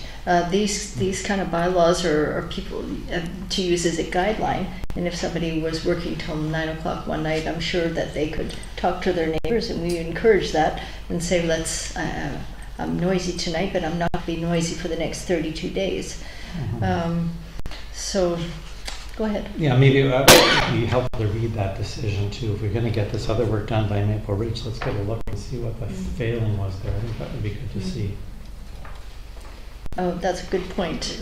So say it again. So let's look to that court case, see what specifically the judge said, and address those specifically in here. Good points, both of you. Anything else? I just wanted to know in the cannabis section, or sorry, did I read into that? That's the odor and other disturbances, item number 14. Isn't this sort of subjective? And how is that going to be odors? How is that going to be quantified and enforced? I question that. Not that we shouldn't have it in there. It seems a bit subjective. But it may help if we have an egregious property owner that does have illegal grow-ops that we can't get a handle on. This is possibly a tool. Go ahead. Well, it's not just cannabis. I mean, there are neighbors or people who will burn construction waste or burn garbage. Just garbage, not paper or wood, but all sorts of stuff. So those are obnoxious odors, right? I mean, it's bad enough it's not good for the climate, but so it's not just that. Or some people run their diesel truck to warm it up in the winter, and so that can be considered a noxious fume too. So so there's not a lot here, but at least it's something. It's a start. Okay. Did everybody understand the differentiation between the industrial and commercial?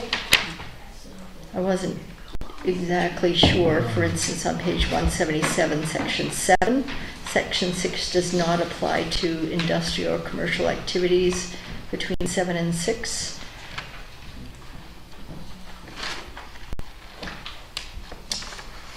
Maybe I can get some information from the interim CAO when she gets back. We can talk about that. Go ahead. I was okay with that because if you go to the definitions, the two industrial areas are cited.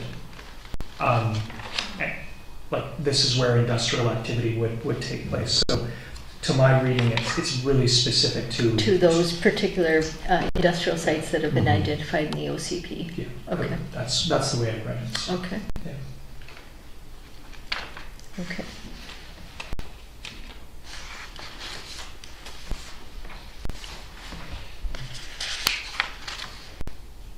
Any other comments while we're going through? Everybody's getting tired, so how about if we go ahead and do a first reading? We'll get some more information. Pardon? Would you like me to move first Sure. reading? I'll move first reading of Bylaw Bylaw 686. 686. Okay, so moved by Councillor Gray, seconded by Councillor Epp. For first reading, so where I'm reading that is on page 173, the options for council. Okay, so this is the first reading of Bylaw 686. Moved and seconded. Is it first? It says first and second here. So we're just doing first. We can just do first. Okay. Yep. Yeah. Mayor Little, can I ask Ms. Hanson for clarity on that? Because I seem to recall in the council procedure bylaw that before you amend a bylaw, you must go through first and second reading. And through you, Mayor Little, is that true? That's correct. You must give first, and you need to amend the bylaw between second and third reading. Okay. So you can give, tonight you can give either first and second, refer it back to staff to seek legal, just to work with legal counsel on the proposed changes. And then you have to amend the bylaw, and then give third reading as amended. Okay, so you could give first and second tonight, because it does say, Okay.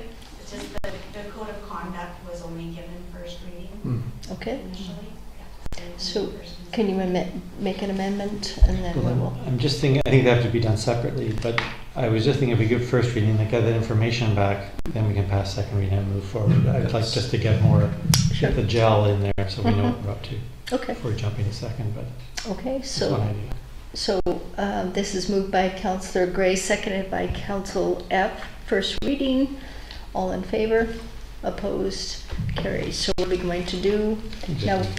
Leave it at that, and then we'll get more information from staff. We can do second and third later on.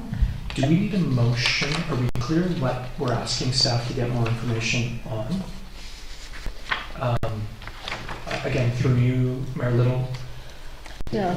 So let's articulate that. So the information from staff. Would you like to go ahead? I was just thinking the first one was that Councillor Shukin mentioned Maple Ridge's fee structure. The bylaw, sorry, the nuisance bylaw, nuisance prohibition bylaw, and fee structure within that. Yeah, so. Okay. So more information on that, how it works, whether we should incorporate it into this bylaw or have a separate bylaw by itself. We wanted more information on the if it was okay if we add the public view, whether from a trail or a publicly accessible viewpoint. Wanted clarification on how enforceable the odors and other disturbances are going to be. I guess it doesn't hurt to have it in there, but I have it in there if you can't quantify it and enforce it. What else? Councillor Johnson had mentioned illumination by light not attached to a building. I don't know if that's going to be an amendment maybe. Do we need information on that? Yeah, I don't. Either attached to a building or independent structure. Yeah. Okay, more It's information right now on. it's written as structure or coming from the building. Okay, so an independent structure as well. We can add that for information. And more information on specifically where has it worked.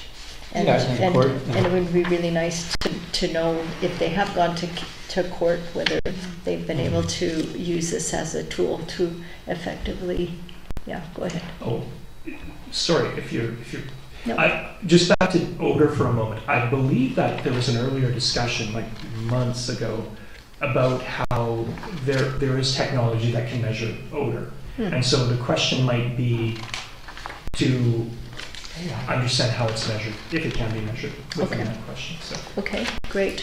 This also affords the community some time to weigh in as well. They only did just receive this on Friday as well, as we did. So this allows the community to have more input into this. Go ahead. And a copy of the decision that the district lost in court. That's right. A copy of the decision. Well, we can get that. That's publicly available. So a copy of the decision and specific points for us to address that the judge has noted. Yeah. Okay. I see Ms. Hanson writing all that down. So I don't think we need a motion for that. Or do you want a motion? No. Okay. Great. Okay. Let's move on. To the second, this is the Soil Removal and Deposit Amendment Bylaw 687. So this is an amendment to our existing soil removal and deposit bylaw, and it's on page 191 of the council. And so this was specifically addressed by our legal counsel to say that we need to have these sections. Ms. Tarnowski, did you want to speak to this? Again, so the intention of this amendment, this bylaw, is really to add clarity. So what staff have been finding, trying to enforce our existing bylaw, is there's lack of definition particular to other materials. So it has been left open to individuals' interpretation what other materials constitute. So the amendment to this is just to give clarity and definition to other materials in particular, and also things like definition like wood, waste, and also just reference about riparian areas regulations. Okay. Okay, let's open this up. Thank you for that. Let's open this up to the committee. So, Mayor Little, thanks very much. And wonderful to see the revisions come to the bylaw, and I think there's two fairly simple ones that we can make. But I have a question, though, about the definition of other material, not so much the definition itself, but how it's going to be useful within like the machinery of the bylaw itself. Like it's okay to define it, but I don't see anywhere where it says and other material, the deposit of other material is prohibited. So it's just there as a definition, and I don't see where it comes into play. So that I think is something to look at. Okay. So Ms. Tarnowski, can you address that specific question? So this is just to amend the bylaw. This is not the only section of the bylaw. So going forward, once it's adopted, there will be more substance to this bylaw further, this amendment, which is 467. It's not just going to be this two-pager. There'll be all the other substance that currently exists under bylaw 402. So these are just to add to the definition section. Does that make sense, Councillor Sugar? Not totally, but I'm curious to, Councillor Gray has an observation. I'm curious to know what his thoughts are. Yeah, I had the same concern. I looked, well, where the heck is it mentioned? So I believe where you see it is in item 10 on page 199. So it says soil or compost material may be deposited without a permit. Then it goes down if it meets one of the following conditions, and then it says the deposit. So that's a defined term by the nature of the piece of the document. So the defined term includes other material at that point. So every time you see the words the deposit, it means that full meaning, even if wherever it's sitting in the document. Okay. And so when I read it that way, I said, okay, there it is. That deposit includes other materials now. So it doesn't separate them, it brings them together. That's how I read it. But I think it's a fair question to have the lawyer just sort of point that out. I mean, this is just my lay person's reading. So sorry, once again, section 10, and you... Section 10.1 okay. Says the deposit is necessary for and is within. So there, that deposit, that every time we see the word the deposit, it's a defined term. So it means everything. Includes the act of moving, this, that, and the other thing. Other materials, excuse me, that doesn't turn up anywhere. Is that the issue? Yeah, that's my, yeah. It turns up in the definition deposit. Yeah. So I think that's the link. But I'm just offering that as a layperson's view of it. No, yeah, of course, like the concern we have is that other materials are really things that we do not want deposited on a large scale. Yeah. Asphalt, biological waste, construction, demolition waste, fertilizer, etc. So, and then it comes up again then at the very bottom subsection 3 of section 8, prohibitions, replaced with deposit any soil, compost, or other material. So let's just find that. Anyway, I'm just offering layperson, so I think getting it just pointed out to us directly would be useful if Ms. Trineski can dig in with the lawyers. Yeah, so I guess my question is, how is it mobilized in the act, or how is it part of, not the act, the bylaw, how is it part of, or put in aid of ensuring that we don't have asphalt done, or that there's the ability to go after somebody? Because I think one of the issues was if they're dumping asphalt or drywall, we don't really have a mechanism to go after them. Here it is now. Prohibitions, section 8. Okay. No person shall do any of the following. And number 3, deposit any soil or compost material. Section 8, prohibitions. So no person shall do any of the following, and then it's section 3 has been revised. So now it reads deposit any soil or compost material or other material. Gotcha. Okay. So it's prohibited. There it is. Prohibited. Okay. So sorry. Again. I'm sorry for jumping around like that. No. I think we found it. But I actually scribbled or other material in section 8. Is it going to be? Yes, it is. Yes, it is. Okay. Thank you very much. Yeah. Great. Back to other material again. I just wondered, like there's a list, but there are materials that aren't in there, such as, I mean, there's rebar, but there's not metal, or things like car parts. There's no plastic.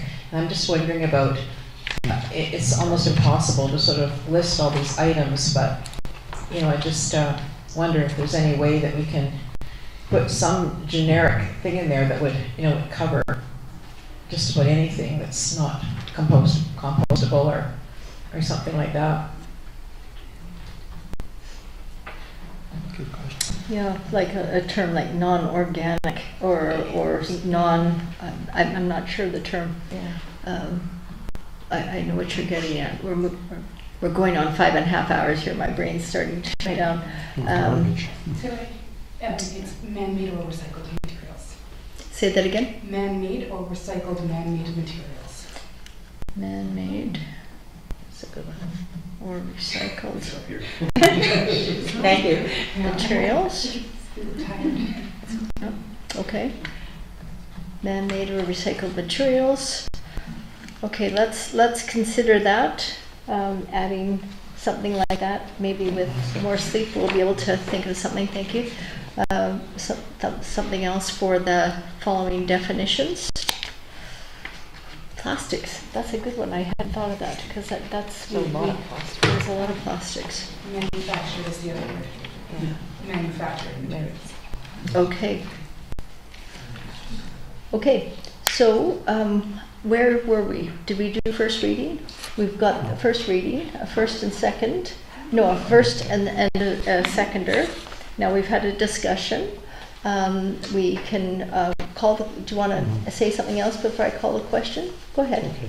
Well, I just wanted to clarify, like when I look at the list of materials, I think we just want to be careful that it's okay for people to have a pile of wood or a pile of chips or, you know, the work that they're going to do in their either garden or their place, that we're not saying people can't have these things around their dwellings. Now, I think that's caught by the volume, shall not exceed 80 cubic meters. So I think it's in the volume, but I just want to be clear that people can have a, you know, 2 or 5 cords of wood or whatever they have, you know, to work on, or slabs that they may have collected that are going to turn into firewood.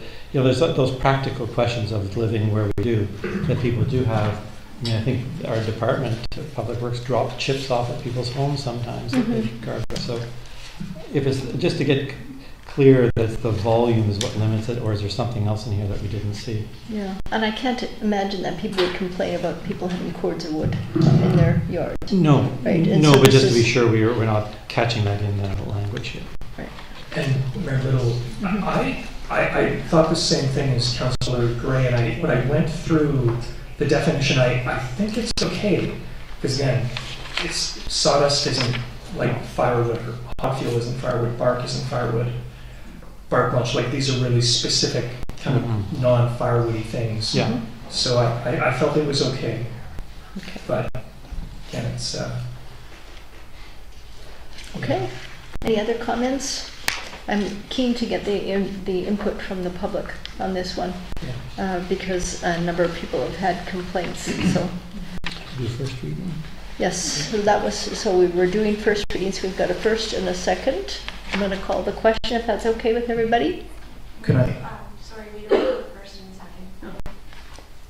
I didn't hear her. We haven't done a first and second reading yet. We were just doing the first. So that was moved by Councillor Gray, seconded by Councillor Ebb. Right? Okay. Yep. Was it? Yes. Okay. First and second, and for the reading, the first reading, all in favor? Opposed? Carried. Okay, that was unanimous. Okay, so please, the public is invited to weigh in on this. We'd like their comments. Yes. I wonder if there is an advantage of moving or going to second reading with this. What's the advantage? Well, it moves this along and it allows us to amend it based on public input, because we have, I think we could probably go to second reading and then amend it as well, but I'm okay with that. Sorry, I wonder if I could ask Ms. Hanson a question through you. Mm-hmm. Ms. Hanson, is there any advantage to doing second reading now based on, like... If there is not going to be too many amendments where we can just bring it back for council consideration, then yes, we can do second reading? Okay. Yeah. As opposed to the code of conduct where there's more. So if we do not anticipate there's going to be a lot of revisions, we can go ahead and do the second. They've got to be, all the revisions have to be made between the second and the third reading. Yeah. So I sense an appetite too, so let's go ahead and do it. Okay. I would move second reading of bylaw to amend soil removal and deposit bylaw number 402. So bylaw number 402. Okay. Yeah, second reading, yes. Moved by Councillor Shukin, seconded by Councillor Donaldson. Comments, questions? Not. All in favor? Opposed? Carried. Okay, let's leave it at that.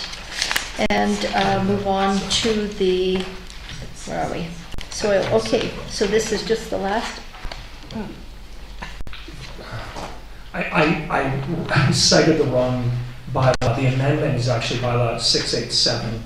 Is that okay? Yep. Okay. Okay. 687.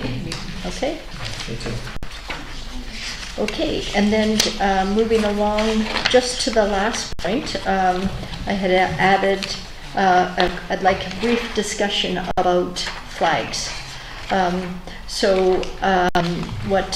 What I understand, I'm specifically talking about the pride flag. I'd like to be able to raise the pride flag in Metchosin during the weeks of June 29th to July 9th. That's Victoria Pride Week. Specifically about the pride flag, it really does demonstrate openness and diversity, and it shows that we're welcoming, we hope, to everyone regardless of who they are, where they come from, the color of their skin, or their race, religion, their creed, and including who they love. And so I think it's important this is a symbol, and I understand it is a symbol. What I'm worried about is the youth in our community that might think they would be better off dead rather than talking about their identity, their gender identity. And we see, particularly in the United States and across the world, there's been a lot of pushback on supporting gay rights, and I think this would be something that we could do. It doesn't cost us a lot of money, and I think it would mean something to somebody, especially youth. So I'm a little bit passionate about that, but I would like to have your support on that. And also regarding flags, since we're talking about them, the Canadian flag is not required to be flown in the municipal chambers. In Canada, the requirements regarding the display of the Canadian flag vary between the different jurisdictions and in their chambers. But it is raised in chambers to speak to a symbol of national unity and pride. It's common practice for municipal buildings, including the chambers, to display the national flag alongside the provincial flag and sometimes the municipal flag. While there's no legal requirement for the municipal chambers in BC or elsewhere in Canada to fly the Canadian flag, it's often seen as customary practice. Soon we will be asked to raise the portrait of our new king up there where the Queen held a place of honor. And so I think if we're going to be having a portrait of the king, it would be great if we could have the Canadian flag behind here. There's 3 spots. We've only got 2 flags here. I did call Chief Chips at Chiano First Nations today to get his input on both the pride flag and the Canadian flag in the chambers. He has no problem with either, and he was particularly supportive of the pride flag, being a school district trustee and responsible for youth education. So I've done that in terms of due diligence. So I would like to have the Canadian flag here, and I would also like to fly the pride flag between July June 29th and July 9th. And then I would also like to bring in a flag protocol similar to that of Souk. That was recommended by that particular district protocol was recommended by the fire chief. So Mayor Little, the pride flag would then go in place of the district flag? Yes, and that's what we customarily do when we fly the Legion flag in November around Remembrance Day. Okay. Yeah. And does anybody have any objections? I don't mind. If you have objections or comments, go ahead. I'm fine with that. Okay, good. And you see I strategically placed this later on in the agenda. Okay, so seeing that, I'm going to call the question on both of those. Flying the Canadian flag. No motion is made. Sorry? I'll make a motion. Okay. Yeah. I move that we fly the Pride flag during the same week as the Victoria Pride Week, our outside flagpole in place of the district flag, and that we put the Canadian flag in the council chambers. And consider a protocol similar to Souk. Sure, why don't we bring, so that would be the motion, I guess. You want me to add the, yeah, and bring in ask staff to bring a recommendation on a flag protocol, keeping in mind the one that's available to look at in Souk. Second. Moved by Councillor Gray, seconded by Councillor Shukin. Discussion. Go ahead. I just want to say I appreciate their due diligence. This is something that's very, very important, I think, in our community. I know, talking about the Scout youth earlier, they learn a lot about the etiquette of flags and the history and where and why and how and all that sort of stuff. So I think this is an important symbolism to acknowledge all sorts of people, inclusion, Okay. Remembrance Day, Pride, and all that. So I Great. appreciate that. Thank you. Okay. So I'm going to call the question. All in favor? Opposed? Carried. That's unanimous. With that, I'll take a motion to adjourn. Moved by Councillor Gray, seconded by Councillor Epp. All in favor? Opposed? Carried. Thank you. Thank you. That was 5 hours and 40 minutes. Thank you.